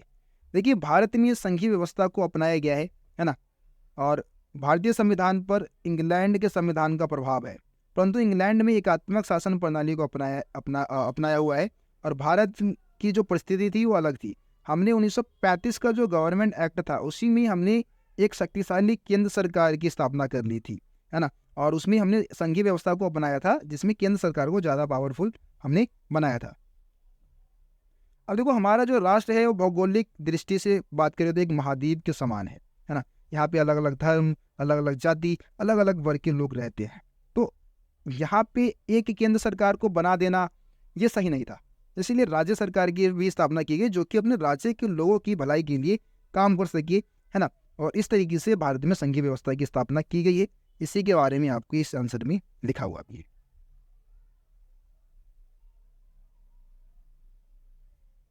एक लॉजिकल क्वेश्चन है और आपको इसको ध्यान से समझना चाहिए। क्वेश्चन है कि भारत में संघात्मक शासन प्रणाली की स्थापना की गई है किंतु इसकी आत्मा एकात्मक है, वर्णन कीजिए, है ना। संघात्मक व्यवस्था यानी कि क्या है, केंद्र और राज्य सरकार के बीच में शक्तियों का बंटवारा किया गया है, लेकिन इसकी आत्मा एकात्मक है। इसमें केंद्र सरकार को ही ज़्यादा पावरफुल बनाया गया है। क्या आपको ऐसा लगता है? तो बिल्कुल भाई, मेरे को भी ऐसा लगता है कि भारत में संघीय व्यवस्था तो अपनाया गया लेकिन इसकी आत्मा एकात्मक है, यानी कि केंद्र सरकार को ज़्यादा पावर दिए गए, है ना। देखिए आंसर पढ़ते हैं हम। आंसर है, भारतीय संविधान के अनुच्छेद 1 में भारत को राज्यों का संघ कहा गया है ना। जो राज्य है उसको मिला के एक संघ बनेगा।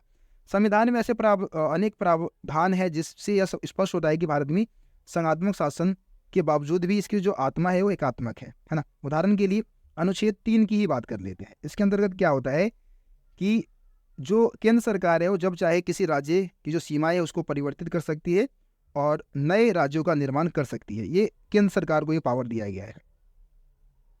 इसके अलावा एकल नागरिकता की व्यवस्था है भारत में, है ना। दोहरी नागरिकता नहीं होती। हर एक व्यक्ति जो है वो हर एक राज्य का नागरिक नहीं है, बल्कि वो पूरे भारत का नागरिक है, भारत की नागरिकता मिलती है। तो ये भी कहीं ना कहीं एकात्मक व्यवस्था को दिखाता है।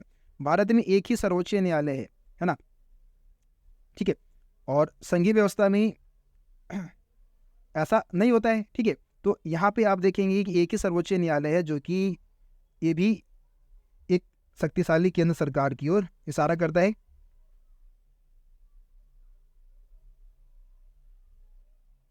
इसके अलावा अगर हम अखिल भारतीय प्रशासनिक सेवा जैसे कि हम IAS IPS की बात करें तो ये भी केंद्र सरकार के अंतर्गत काम करते हैं, केंद्र सरकार के अंडर में रह के काम करते हैं, है ना। तो इन पे भी किसका अधिकार है? केंद्र सरकार का अधिकार है।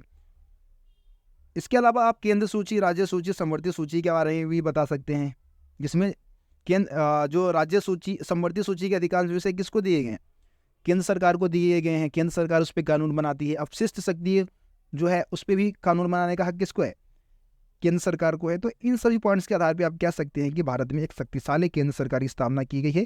संघात्मक व्यवस्था तो है लेकिन इसकी आत्मा एकात्मक है, यानी कि केंद्र सरकार ज़्यादा पावरफुल है। ठीक है, बस इसमें इतना ही है।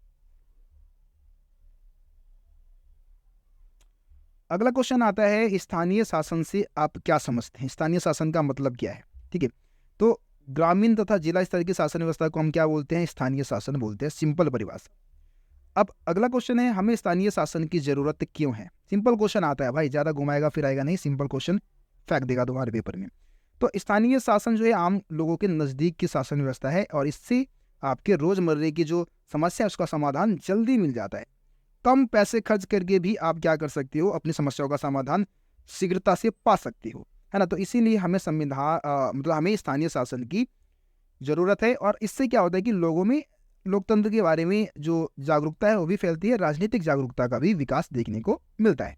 ठीक है, यही सारे पॉइंट्स आपको यहाँ पे देखने को मिल जाएगा।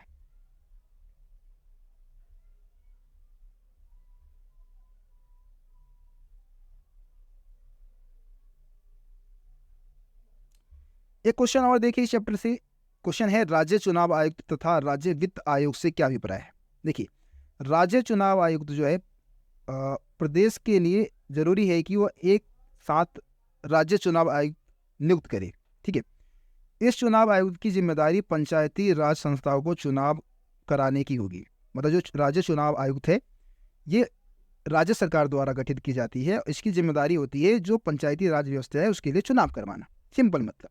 राज्य वित्त आयोग क्या है, तो भाई प्रदेश की सरकार के लिए 5 वर्ष पर एक प्रादेशिक वित्त आयोग बनाना जरूरी है।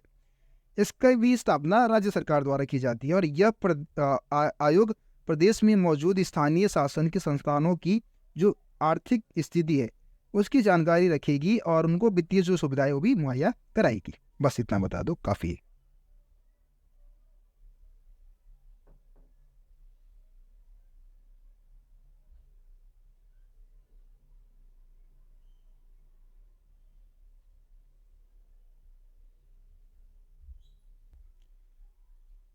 देखिए प्यारे बच्चों, ये आपका अगला क्वेश्चन है, भारत में स्थानीय शासन का विकास कैसे हुआ है। ठीक है, स्थानीय शासन के विकास की जो हिस्ट्री है उसको आपको इस क्वेश्चन में समझाना है।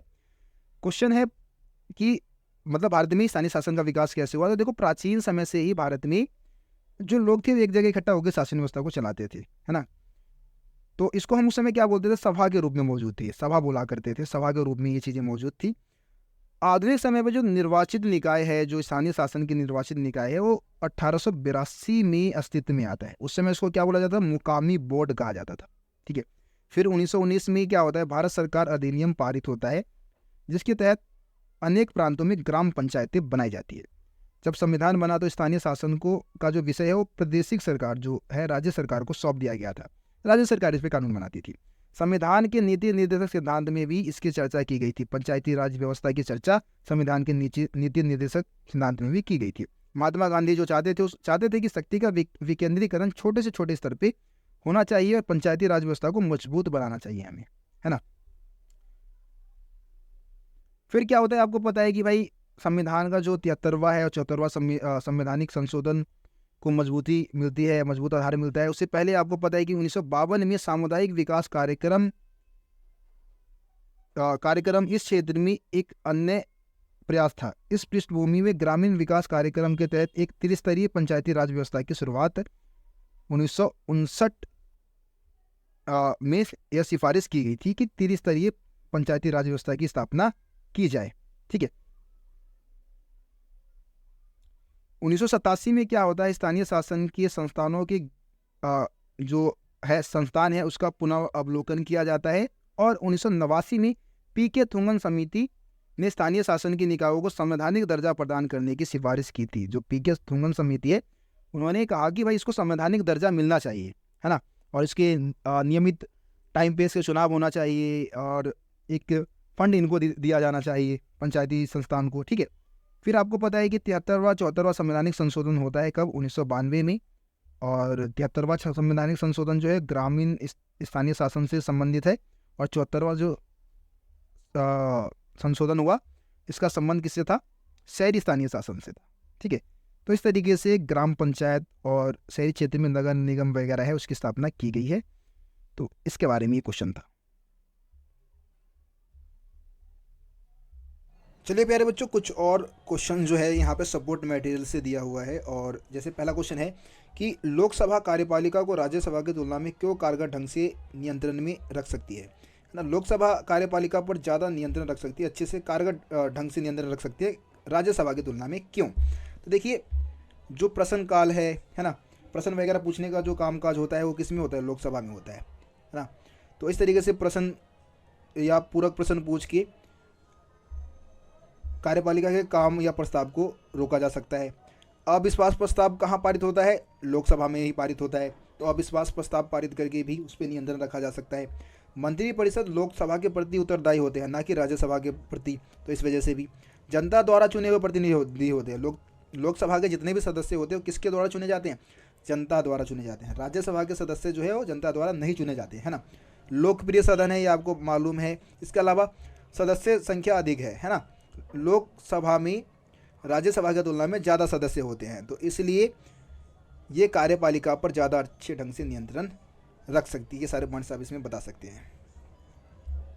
ये क्वेश्चन और समझिए आप इसमें, देखिए, लोकसभा कार्यपालिका पर कारगर ढंग से नियंत्रण रखने की नहीं अपितु जन भावनाओं और जनता की उपेक्षाओं की अभिव्यक्ति का मंच है। क्या आप इस कथन से सहमत है? कारण सहित उत्तर दीजिए, है ना। क्या आपको ऐसा लगता है कि भाई लोकसभा कार्यपालिका पर नियंत्रण रखने का नहीं, बल्कि जनता की जो इच्छाएं हैं उसको पूरा करने का मंच है? तो मैं इस बात से बिल्कुल सहमत हूँ, क्योंकि भाई लोकसभा के जो सदस्य हैं उसको जनता ने चुना है ना। वास्तव में सरकार को यही चला रही है, यही सदस्य चला रहे होते हैं, तो इनको जनता ने चुना है, तो जनता के प्रति उत्तरदायी है ना। और ये जनता के प्रति जवाबदेह भी है, तो इसीलिए इनको जनता के लिए काम करना चाहिए। यहाँ पे कुछ पॉइंट शॉर्ट में पॉइंट लिखा है, लेकिन आपको इन पॉइंट्स को एक्सप्लेन भी करना होगा। जैसे कि पॉइंट है कि जनता के चुने हुए प्रतिनिधि होते हैं, इसके कारण इनको जनता के लिए काम करना चाहिए। जनहित में इनको कानून बनाना चाहिए, है ना। इसके अलावा जन आकांक्षाओं एवं भावनाओं से परिचित होते हैं, है ना, क्योंकि भाई जनता ने चुना है तो इनको मालूम है कि जनता की क्या समस्याएं हैं, उसका समाधान क्या हो सकता है। चुनाव के माध्यम से जनता के प्रति जवाबदेही होती है, क्योंकि चुनाव के समय ये क्या करते हैं, लोकसभा के जो सदस्य होते हैं, है ना, जो सांसद होते हैं, वो जाते हैं अलग अलग क्षेत्र में, जाते हैं, वादे करते हैं लोगों को, तो इस प्रति वो जवाबदेह भी है, तो इसलिए उनको काम करना चाहिए। ठीक है, ये पॉइंट्स आप इसमें बता सकते हैं।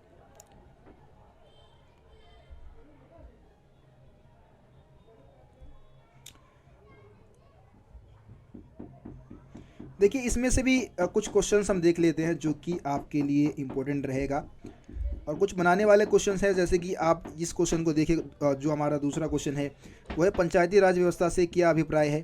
ठीक है, यदि आप जिला कलेक्टर होते तो आप गांव के किन समस्याओं का समाधान करते? तो पंचायती राज व्यवस्था आपको पता है कि गांव की जो सबसे, है ना, गांव के स्थानीय शासन को हम क्या बोलते हैं? पंचायती राज व्यवस्था बोलते हैं। गांव की स्थानीय शासन को क्या कहा जाता है? पंचायती राज कहा जाता है। इसके 3 स्तर होते हैं, तीनों स्तर के बारे में आप लिख सकते हैं। जैसे कि आपका जिला पंचायत है ना, इसके अलावा मंडल होता है, या मंडल बोलते हैं हम उसको, और उसके नीचे आपका ग्राम पंचायत होता है ना। इसके अलावा आप अगर जिला कलेक्टर होते तो आप गांव के किन किन समस्याओं का समाधान करते? तो गांव में जो परिवहन व्यवस्था है उसको दुरुस्त करने की कोशिश कर सकते हैं, आप अपने तर्क दे सकते हैं। इसके अलावा कानून व्यवस्था को आप बनाए रखने की कोशिश करेंगे, थोड़ा बहुत जो भी आपके अधिकार क्षेत्र में आता है। लोगों को जागरूक करेंगे आप, उनके मतदान के प्रति, है ना, चुनाव के प्रति आप उनको जागरूक कर सकते हैं, एक अच्छा नागरिक बनने की सीख उनको दे सकते हैं। तो अपने विचार यहाँ पे व्यक्त करने हैं आपको। ठीक है, बाकी सारे क्वेश्चन आपको करवा दिए गए हैं, तो आगे बढ़ते हैं हम।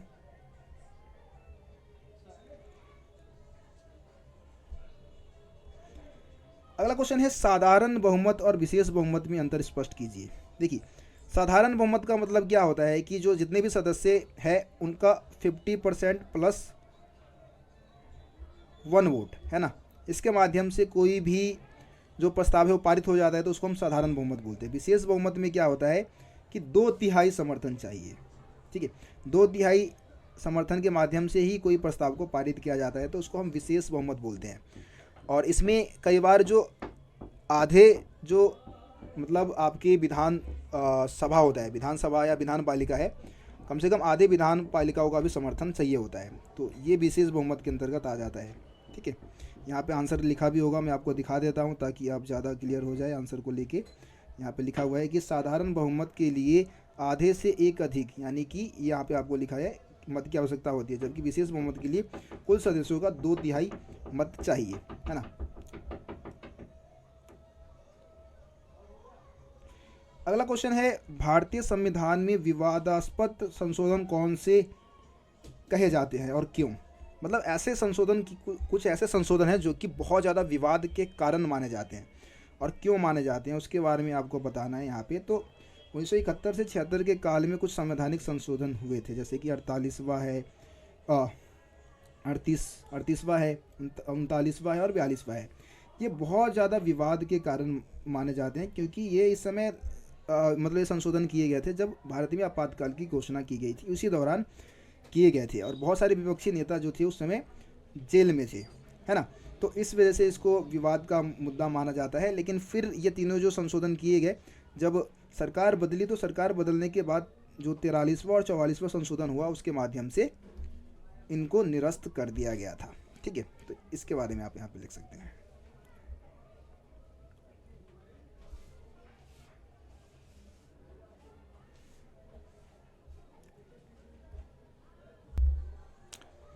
प्यारे बच्चों, अगला क्वेश्चन आता है, संविधान में संशोधन के तरीकों का वर्णन कीजिए। तो आपको पता है कि भारतीय संविधान में संशोधन के 3 तरीके होते हैं, साधारण बहुमत और विशेष बहुमत। दोनों के बारे में हम बात कर चुके हैं। और एक होता है विशेष बहुमत प्लस में आधे विधान पालिकाओं का समर्थन, आधे राज्यों का जो विधान पालिका है उसका समर्थन भी चाहिए। इन 3 तरीकों से भारतीय संविधान में संशोधन किया जा सकता है। ठीक है, इसको आप एक्सप्लेन कर सकते हैं, ज़्यादा अच्छे से समझा सकते हैं। दूसरा क्वेश्चन है, क्या संविधान एक जीवंत दस्तावेज है? किन्हीं 3 सहायक तर्कों के साथ पुष्टि कीजिए। हाँ जी, भारतीय संविधान को हम एक जीवंत दस्तावेज कह सकते हैं, क्योंकि इसमें समय के अनुसार परिवर्तन होते रहे हैं, ज़रूरत के हिसाब से हमने परिवर्तन किया है। कुछ प्रावधान में परिवर्तन करना कठोर है, कुछ प्रावधान में परिवर्तन करना आसान है ना। तो ये तर्क आप दे सकते हैं, ये पॉइंट्स आप लिख सकते हैं, क्योंकि ज़रूरत के हिसाब से जब संविधान बना था तो उस समय की स्थिति अलग थी, अभी की स्थिति अलग है। इसलिए हमारे जो संविधान निर्माता है उन्होंने भारतीय संविधान को कुछ ऐसे बनाया कि इसमें ज़रूरत के हिसाब से परिवर्तन हो सके, और इसी वजह से इसको हम एक जीवंत दस्तावेज भी कहते हैं। ठीक है,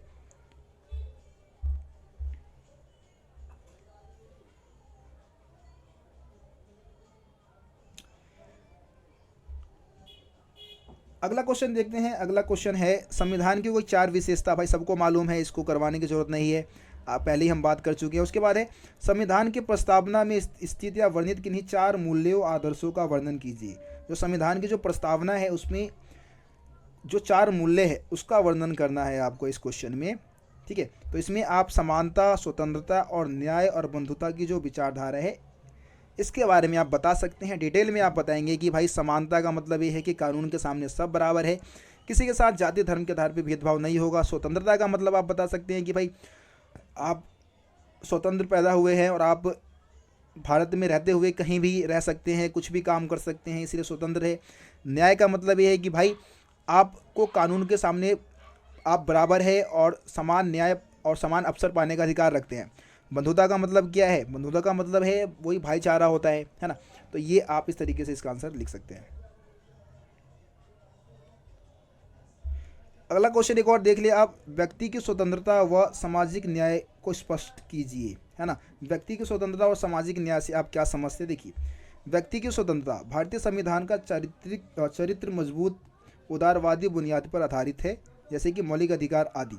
तो मौलिक व्यक्ति की स्वतंत्रता का मतलब आप इसमें देखो, सपोर्ट मटेरियल में कोई खास आंसर नहीं दे रखा है, मैं आपको बता देता हूँ कि इसको आप कैसे एक्सप्लेन करेंगे।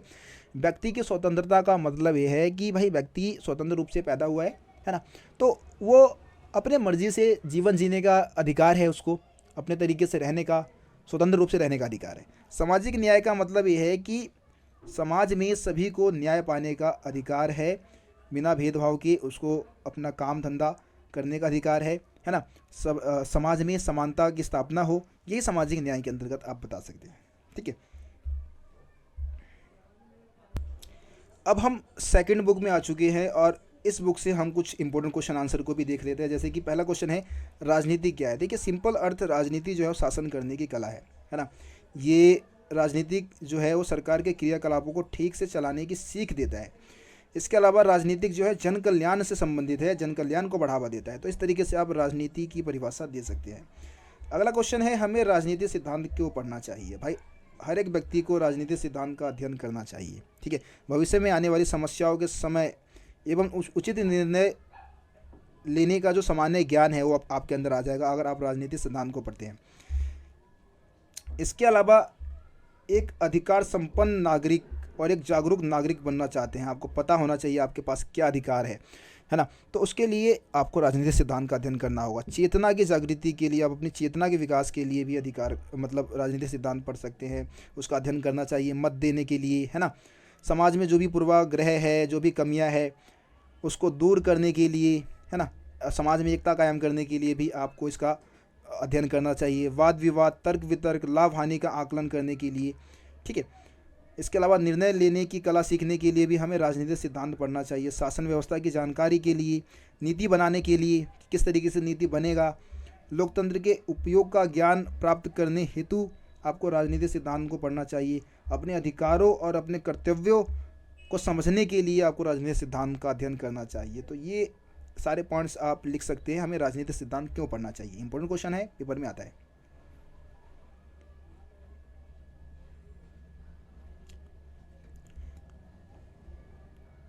देखो अगला क्वेश्चन है, लोकतंत्र के सफल संचालन के लिए नागरिकों का जागरूक होना जरूरी है। टिप्पणी कीजिए। देखिए, लोकतंत्र तभी तक चलेगा जब तक कि प्रजा जो है वो सतर्क रहते हैं, है ना, वो जागरूक रहते हैं, उनको अपने अधिकारों का पता है, अपने कर्तव्यों का पता है, अपने अधिकारों को प्रति, अपने कर्तव्यों के प्रति क्या है, वो जागरूक है। यदि उनके लिए किसी अधिकार पर कोई हस्तक्षेप होता है, उनके किसी अधिकार पर कोई हस्तक्षेप होता है या अधिकार को कम करने की कोशिश की जाती है, तो वो आवाज़ उठा सकते हैं, आवाज़ उठाने के लिए वो तैयार रह सकते हैं, है ना। सार्वजनिक विषयों के प्रति उदासीन रहना ठीक नहीं है। इससे शासन पर कुछ व्यक्तियों का प्रभुत्व हो सकता है। अगर आप उदासीन हैं, आप अपने अधिकारों के प्रति जागरूक नहीं है, अधिकारों का ज्ञान नहीं है, तो आपके अधिकारों का हनन होगा और सत्ता में कोई एक व्यक्ति हिस्सेदारी जताता रहेगा, है ना। तो इसीलिए हमें क्या करना चाहिए, एक जागरूक नागरिक बनना चाहिए और राजनीति में, चुनाव में हमें बढ़ चढ़ के भाग लेना चाहिए, ठीक है। बस इतना बता दूं। अगला क्वेश्चन है, राजनीति उससे बढ़कर है जो राजनेता करते हैं। क्या आप इस कथन से सहमत हैं? बिल्कुल भाई, हम इस कथन से सहमत है कि राजनीति वो है जो राजनेता, मतलब वो नहीं है जो राजनेता करते हैं। राजनेता सिर्फ अपने लाभ के लिए राजनीति करते हैं, लेकिन राजनीति का संबंध जो है वो जन कल्याण से है ना। राजनेता ये चाहते हैं कि बस अपनी झोली भर ले, बस वो झूठे वादे करते हैं चुनाव के समय में और लोगों के लिए कुछ काम नहीं करते हैं। लेकिन राजनीति का मतलब यही है कि आप जन कल्याण को बढ़ावा दें। तो राजनीति वो नहीं है जो कि राजनेता करते हैं। चलिए आगे बढ़ते हैं।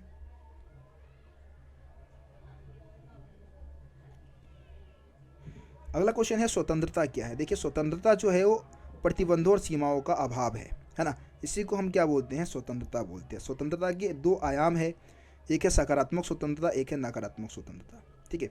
सकारात्मक स्वतंत्रता वह है जिसमें प्रतिबंधों का अभाव नहीं होता, है ना, मतलब आपके स्वतंत्रता के ऊपर किसी प्रकार का प्रतिबंध नहीं होगा, तो उसको हम सकारात्मक स्वतंत्रता बोलेंगे। और नकारात्मक स्वतंत्रता में क्या होगा कि नकारात्मक स्वतंत्रता में प्रतिबंधों का अभाव होता है ना, ठीक है। तो ये नकारात्मक स्वतंत्रता है जिसमें प्रतिबंधों का अभाव होगा, लेकिन सकारात्मक स्वतंत्रता में प्रतिबंधों का अभाव नहीं होता है, ठीक है। अगला क्वेश्चन देखेंगे प्यारे बच्चों, हानि सिद्धांत क्या है और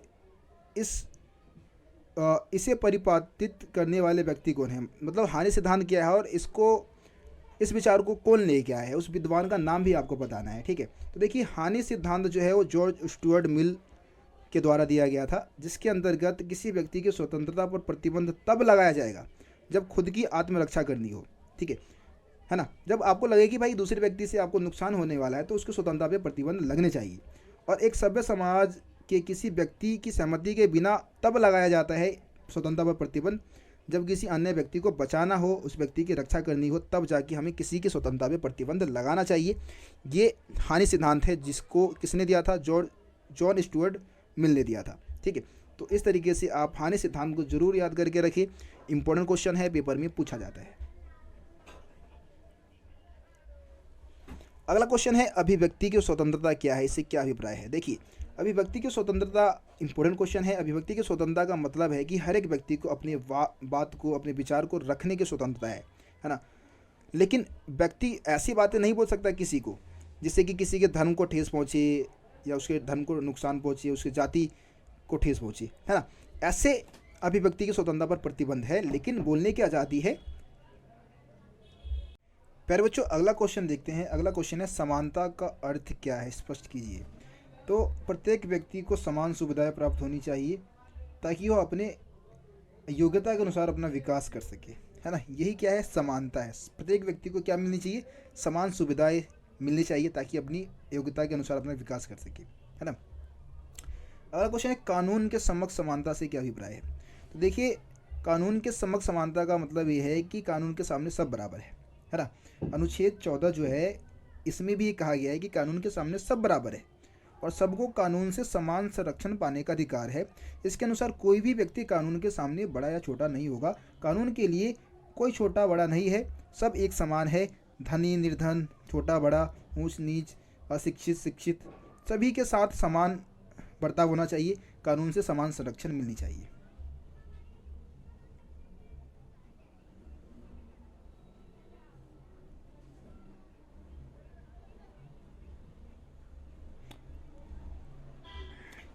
अगला क्वेश्चन है समानता के 3 आयाम कौन से हैं, तीनों की व्याख्या कीजिए।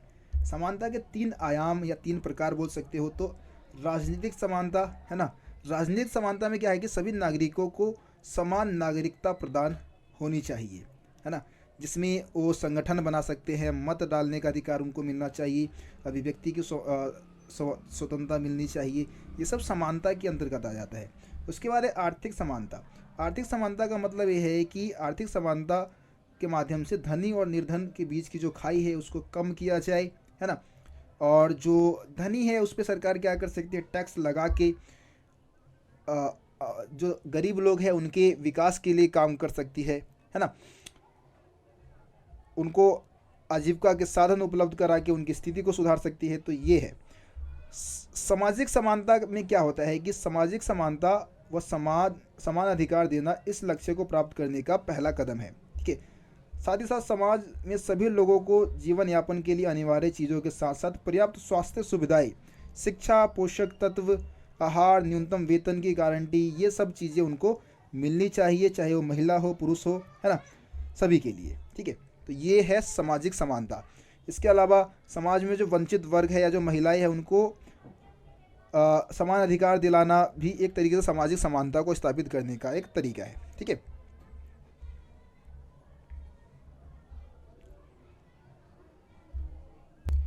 एक और क्वेश्चन हम देख लेते हैं, मार्क्सवाद और उदारवाद की विचारधारा जो है उसमें अंतर स्पष्ट करना समानता की अवधारणा के अंतर्गत, है ना।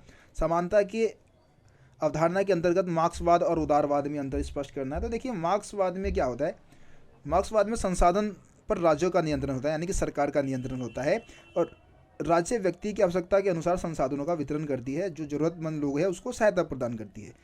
शस्त्र विद्रोह के माध्यम से अधिकारों को प्राप्त करने पर विश्वास होता है, यानी कि सशस्त्र यानी कि हथियारों का इस्तेमाल करके लड़के अधिकार प्राप्त किए जा सकते हैं। उदारवाद की बात करें तो संपत्ति पर व्यक्ति का नियंत्रण होता है, व्यक्तिगत नियंत्रण होता है। राज्य का हस्तक्षेप जो है, राज्य की दखल अंदाजी जो है वो मतलब अर्थव्यवस्था में बहुत कम होता है। लोकतांत्रिक व्यवस्था पर विश्वास किया जाता है। यहाँ पे शांतिपूर्वक तरीके से वो लोकतांत्रिक व्यवस्था के अनुसार अधिकारों को प्राप्त करने पर जोर दिया जाता है। ठीक है। तो ये उदारवाद और मार्क्सवाद में अंतर है, आप इसको भी जरूर कर लें। अगला क्वेश्चन देखते हैं। अगला क्वेश्चन है सामाजिक न्याय से आप क्या समझते हैं। तो सामाजिक न्याय का अर्थ है कि समाज में रहने वाले सभी व्यक्ति समान है और व्यक्तियों के परस्पर संबंधों में किसी प्रकार का भेद नहीं होना चाहिए। यही सामाजिक न्याय है कि भाई समाज में रहने वाले सभी व्यक्ति समान है ना, एक बराबर है और किसी प्रकार का भेदभाव उनके साथ नहीं होना चाहिए। ठीक है। सामाजिक न्याय के अर्थ एवं महत्व की विवेचना कीजिए। अगला क्वेश्चन है, तो किसी व्यक्ति को जाति, धर्म, रंग, रूप, क्षेत्र, भाषा इत्यादि के आधार पे मतलब एक मिनट, माफ़ी चाहूँगा, क्वेश्चन पढ़ने में मैंने गलती कर दी। सामाजिक अन्याय के अर्थ, ओहो एक मिनट, इस क्वेश्चन को आप रहने दें। इस क्वेश्चन में थोड़ा सा मिस प्रिंट हो गया है ना, तो इस क्वेश्चन को हम रहने देते हैं।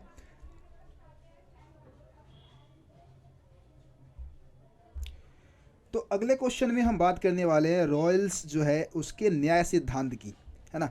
इनके न्याय सिद्धांत का हम इसमें वर्णन करेंगे, व्याख्या करेंगे। तो देखिए, अज्ञानता के आवरण द्वारा रॉयल्स ने क्या किया है, न्याय के सिद्धांत को प्रतिपादित किया है।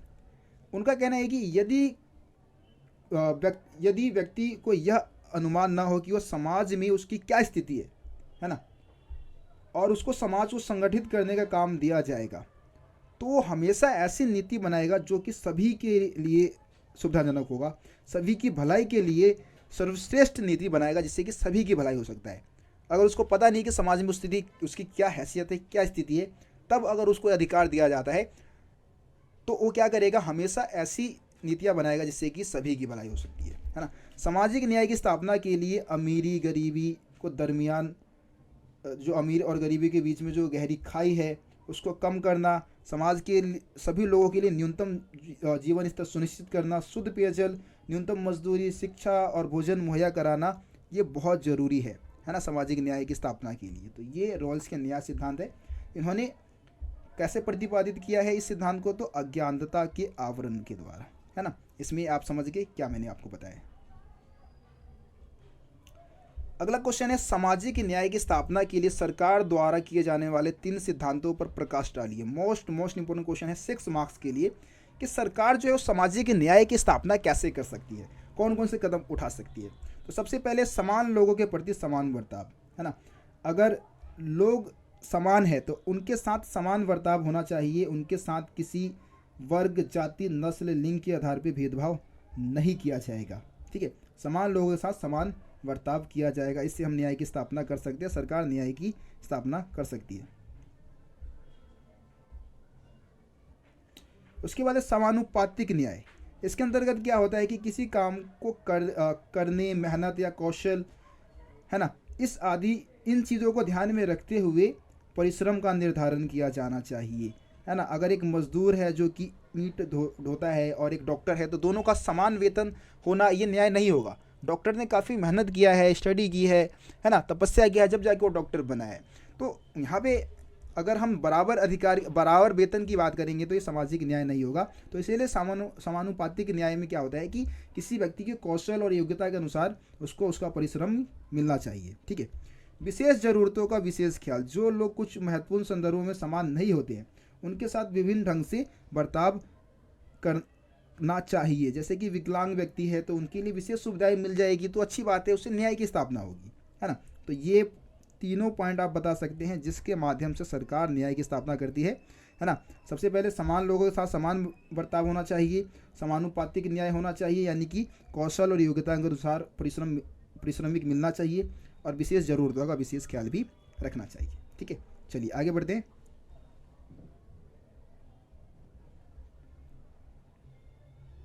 अगला क्वेश्चन है, किन्हीं 2 राजनीतिक अधिकारों का उल्लेख कीजिए।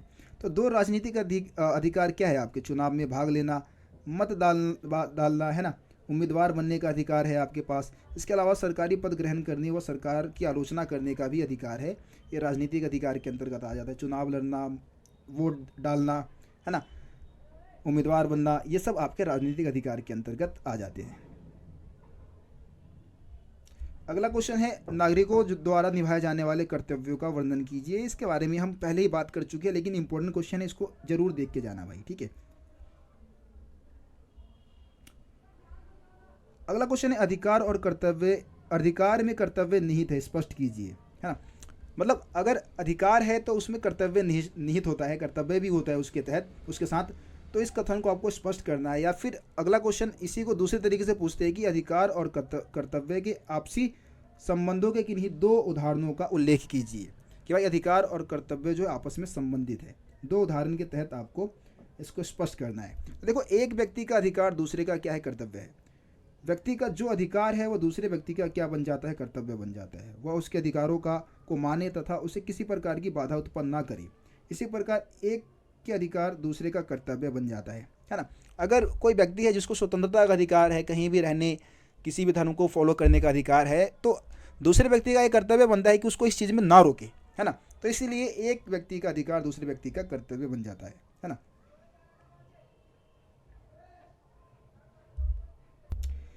अगला क्वेश्चन देखते हैं। अगला क्वेश्चन है, कर्तव्य कितने प्रकार के होते हैं, ठीक है। देखिए प्यारे बच्चों, कर्तव्य जो है वो 2 प्रकार के हो सकते हैं, नैतिक कर्तव्य और कानूनी कर्तव्य। दोनों में क्या अंतर है, देखिए यहाँ पे अंतर भी बता रखा है।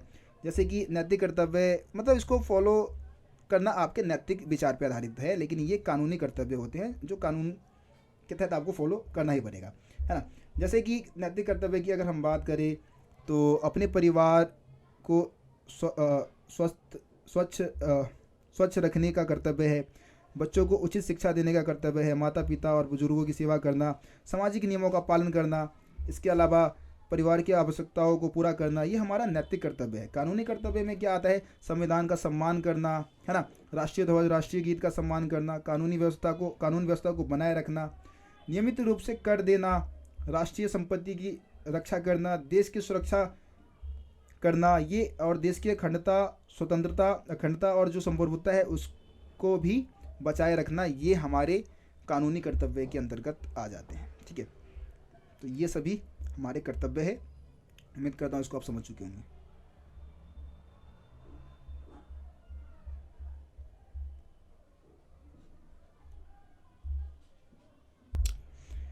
अगला क्वेश्चन है नागरिकता क्या है। देखिए, नागरिकता जो है वो किसी राजनीतिक समुदाय की पूर्ण और समान सदस्यता होती है ना। किसी भी राजनीतिक समुदाय के आप पूर्ण और समान सदस्य हैं तो आप समझ लो वहाँ के नागरिक होंगे ना, तो इसी को हम नागरिकता बोलते हैं।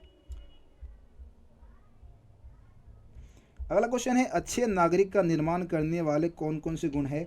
कम से कम 2 उदाहरण देकर स्पष्ट कीजिए। या अच्छे नागरिक के अंदर कौन से 4 गुण होने चाहिए? 4 नंबर में क्वेश्चन आ जाता है भाई, तो इसको करके ज़रूर जाना। देखो, एक आदर्श नागरिक अपने मताधिकार का प्रयोग सूझबूझ के साथ करता है और उसको पता होता है कि कौन सी राजनीतिक पार्टी को उसको वोट डालना चाहिए। लेकिन जो अच्छा नागरिक नहीं होगा वो अपने इन अधिकारों के लिए उदासीन होगा, है ना। आदर्श नागरिक अपने कर्तव्य के प्रति सचेत होता है और निष्ठापूर्ण उन्हें निभाता भी है, अपने कर्तव्यों का पालन करता है, उचित नैतिक चरित्र का व्यक्तित्व होता है और ईमानदारी से काम भी करता है, अनुशासित होता है और आत्मनियंत्रण रखता है। ठीक है, अच्छी जानकारी रखता है देश विदेश के बारे में और शिक्षित भी होता है। तो ये अच्छे नागरिक की प्रमुख विशेषताएं हैं। इसके अलावा कुछ और पॉइंट भी बता रखे, जैसे कि बुरे कानून है उसका विरोध करेगा लेकिन अहिंसात्मक तरीके से करेगा, देशभक्त होगा और स्वयं से पहले अपने देश को रखेगा, है ना। तो ये अच्छे नागरिक की प्रमुख विशेषताएं हैं। अगला क्वेश्चन है नागरिकता किस प्रकार खोई जा सकती है?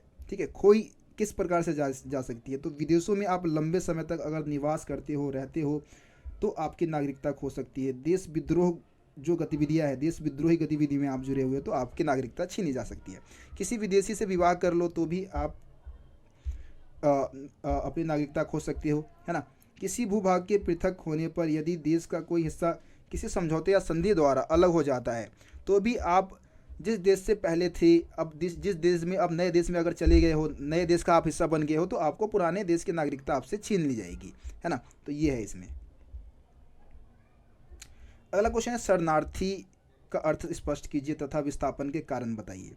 शरणार्थी कौन होते हैं और उनके विस्थापन के प्रमुख कारण क्या है? ठीक है, इसको हमें इस क्वेश्चन में बताना है।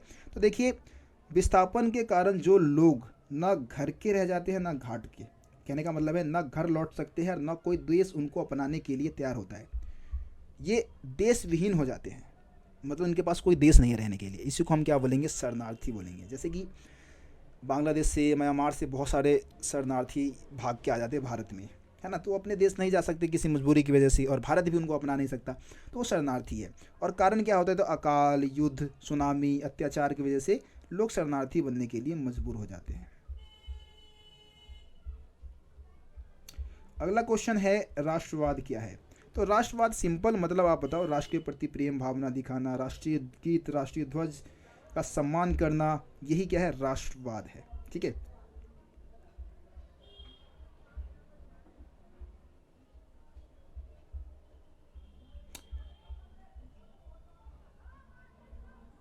अगला क्वेश्चन है राष्ट्रवाद के दायरे क्या है या राष्ट्रवाद की सीमाएं क्या है ना। जैसे कि राष्ट्रवाद, देश के प्रति प्रेम भावना दिखाना राष्ट्रवाद है, लेकिन इसकी कुछ सीमाएं हैं, इसके कुछ दायरे हैं, उसके बारे में हमें यहाँ पे बताना है। तो धार्मिक विविधता, देखो धार्मिक विविधता राष्ट्रवादी भावनाओं को ख़त्म कर देता है।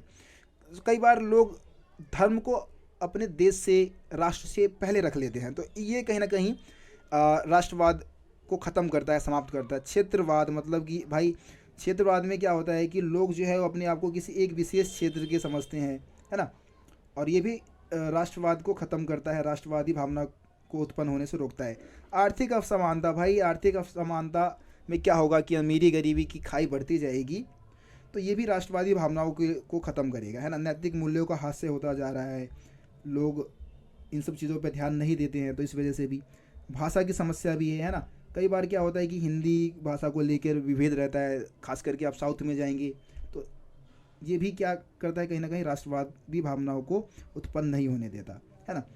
तो ये पॉइंट्स आप बता सकते हैं। धार्मिक विविधता, क्षेत्रवाद, आर्थिक असमानता, नैतिक मूल्यों का हास्य होता जा रहा है, भाषाई समस्या भी रहती है। अगला क्वेश्चन है, राष्ट्रवादी भावना को प्रेरित करने वाले कारण कौन से हैं? ठीक है, राष्ट्रवादी भावना को प्रेरित करने वाले कारणों पर उदाहरण सहित रोशनी डालिए। तो देखिए, राष्ट्रवादी भावना को बढ़ावा देने में सबसे पहले है साझा विश्वास, है ना। इसमें क्या होता है कि एक राष्ट्र का अस्तित्व होता है, इसमें सभी सदस्य विश्वास के साथ रहते हैं, एक दूसरे के साथ निवास करते हैं। तो एक दूसरे के ऊपर विश्वास है, तभी तो हम एक दूसरे के साथ मिलजुल के रह रहे हैं, है ना।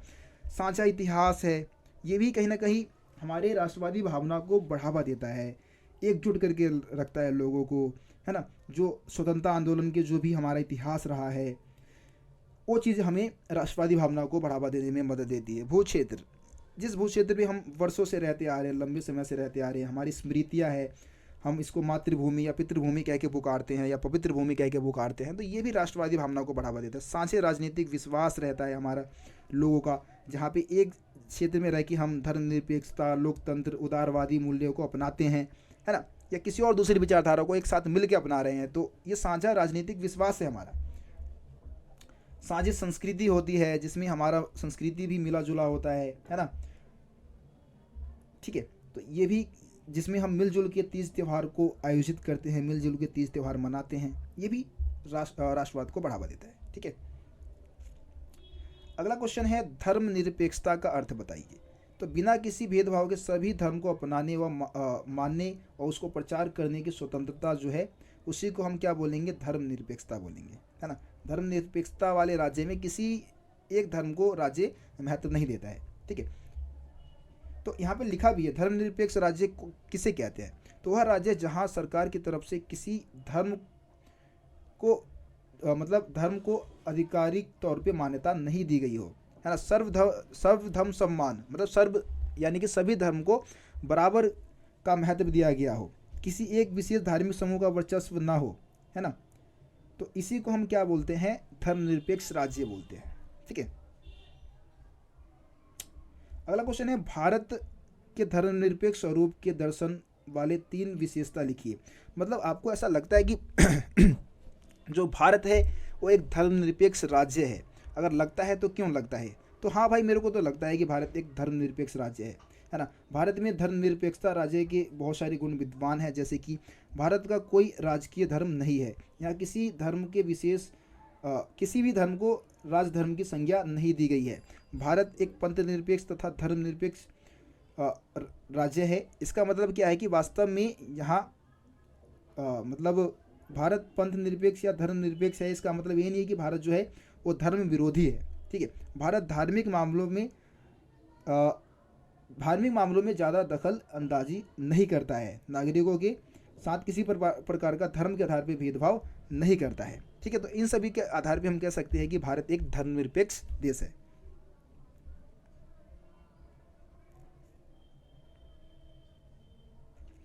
अगला क्वेश्चन है, भारतीय धर्मनिरपेक्षता की आलोचना क्यों की जाती है? तो देखिए, भारत की जो धर्मनिरपेक्षता का जो मॉडल है उसकी आलोचना कई कारणों से की जाती है, जैसे कि धर्म विरोधी के अनुसार धर्मनिरपेक्ष धर्म विरोधी है, मतलब कुछ लोगों के अनुसार, कुछ विद्वानों के अनुसार ऐसा माना जाता है कि जो भारत की जो धर्मनिरपेक्षता है वो धर्म विरोधी है तथा धार्मिक पहचान के लिए खतरा उत्पन्न करती है। ये पश्चिमी से आयातित है, मतलब दूसरे जो पश्चिमी देश है वहाँ से ये मॉडल आयात किया गया है, अपनाया गया है। अल्पसंख्यक अधिकारों की पैरवी करता है, जो धर्मनिरपेक्षता का जो मॉडल है जिसमें अल्पसंख्यकों के जो मतलब अधिकार है उसी की पैरवी करता है। वोट बैंक की राजनीति है भैया ये, है ना। धर्म के नाम पे वोट भारत में लिया जाता है। इसके अलावा भारत धर्मनिरपेक्षता तो कहता है, लेकिन जरूरत पड़ने पे कई बार वो धार्मिक मामलों में हस्तक्षेप भी करता है, तो इस चीज़ का भी विरोध किया जाता है। अगला क्वेश्चन देख लेते हैं और आखिरी क्वेश्चन है कि धर्मनिरपेक्षता पर नेहरू के विचार क्या थे? ठीक है, तो सभी धर्म को राज्य द्वारा समान संरक्षण मिलना चाहिए, ऐसा हमारे नेहरू जी मानते थे। वे ऐसे धर्मनिरपेक्ष राज्य चाहते थे जो सभी धर्म को समान हिफाजत दे। अन्य धर्मों की कीमत पर किसी एक धर्म की तरफदारी ना करे और खुद किसी धर्म को राज्य धर्म के बतौर स्वीकार ना करे। मतलब जो नेहरू जी थे वो ऐसा धर्मनिरपेक्ष राज्य चाहते थे जहाँ पे किसी एक धर्म को राज्य संरक्षण ना दे, है ना। नेहरू भारतीय धर्मनिरपेक्षता के दार्शनिक थे। मतलब वो एक ऐसा धर्मनिरपेक्ष राज्य चाहते थे जिसमें वो खुद मतलब ईश्वर को मानते थे, वो खुद ईश्वर में विश्वास नहीं करते थे। मतलब वो वैसे तो किसी धर्म को नहीं मानते थे, लेकिन इसका मतलब ये नहीं था कि वो धर्म विरोधी थे, है ना। ये तुर्की के जो अतातुर्क थे उनसे अलग थे। ये मतलब बिल्कुल पूरी तरीके से अपने आप को धर्म से अलग भी नहीं कर रखे थे। वो चाहते थे कि भारत एक धर्मनिरपेक्ष राज्य बने। बस इस तरीके से आप इसका आंसर बता सकते हैं। देखिए, बोलते बोलते थक चुका हूँ यार, लगभग 1.5 से 2 घंटे से मैं लगातार बोल रहा हूँ, ठीक है। कुछ पॉइंट्स और रह गए हैं, ये लास्ट क्वेश्चन है लगभग, और उसके बाद आपका ये जो वीडियो है वो ख़त्म हो जाएगा। अब बोलने का मेरा मन भी नहीं कर रहा है, ठीक है। मैंने आपको बीच में कभी भी कुछ नहीं बोला, बस समझाता रहा। लेकिन अब आप लोगों की भी जिम्मेदारी बनती है। अगर आप लोग इस वीडियो में आखिर तक आ गए हो तो भाई क्या जिम्मेदारी बनती है आपकी कि भाई वीडियो को ज़्यादा से ज़्यादा लाइक करो, शेयर ज़रूर कर देना, ठीक है। चैनल को अभी तक सब्सक्राइब नहीं किया हो तो सब्सक्राइब भी कर लेना यार। तो देखिए, नेहरू जी के हम धर्मनिरपेक्षता के सिद्धांत की हम बात कर रहे थे। तो देखिए, वो चाहते थे कि जब ज़रूरत पड़े तो सुधार के अनुसार धर्मनिरपेक्ष जो मॉडल है, मतलब धर्म के मामले में राज्य क्या कर सकती है, हस्तक्षेप कर सकती है। जैसे कि दहेज प्रथा की समाप्ति की अगर हम बात करें, जातिगत भेदभाव की समाप्ति की बात करें, सती प्रथा की समाप्ति की बात करें, तो ऐसे सिद्धांतों को ख़त्म करने के लिए जो राज्य है उसको ज़रूरत पड़ने पे धर्म के मामले में हस्तक्षेप करना चाहिए। और नेहरू जी चाहते थे कि कोई एक सांप्रदायिक मतलब हिंसाओं को रोकने के लिए, ठीक है, जो बहुसंख्यक समाज है उसके दबदबा को रोकने के लिए सरकार को धर्म के मामले में हस्तक्षेप करना चाहिए। और इसके लिए ये मतलब ये चीज़ें किस लिए भी ज़रूरी था, देश की एकता और अखंडता के लिए भी ज़रूरी था, ठीक है। तो इस तरीके से आप इस पॉइंट्स को समझा सकते हैं। तो ये आपके कुछ इंपॉर्टेंट क्वेश्चन आंसर थे जो कि मैंने आपको समझा दिया है। उम्मीद करता हूँ आपको वीडियो पसंद आई होगी और आपके पेपर जो फाइनल एग्जाम है उसमें काफ़ी ज़्यादा हेल्प भी इन क्वेश्चन से आपको मिल जाएगा। आज की इस वीडियो को हम यहीं पे समाप्त करते हैं। मिलते हैं आप लोगों से अगली वीडियो में, तब तक के लिए जय हिंद, जय भारत। आप सभी अपना ख्याल रखें, धन्यवाद।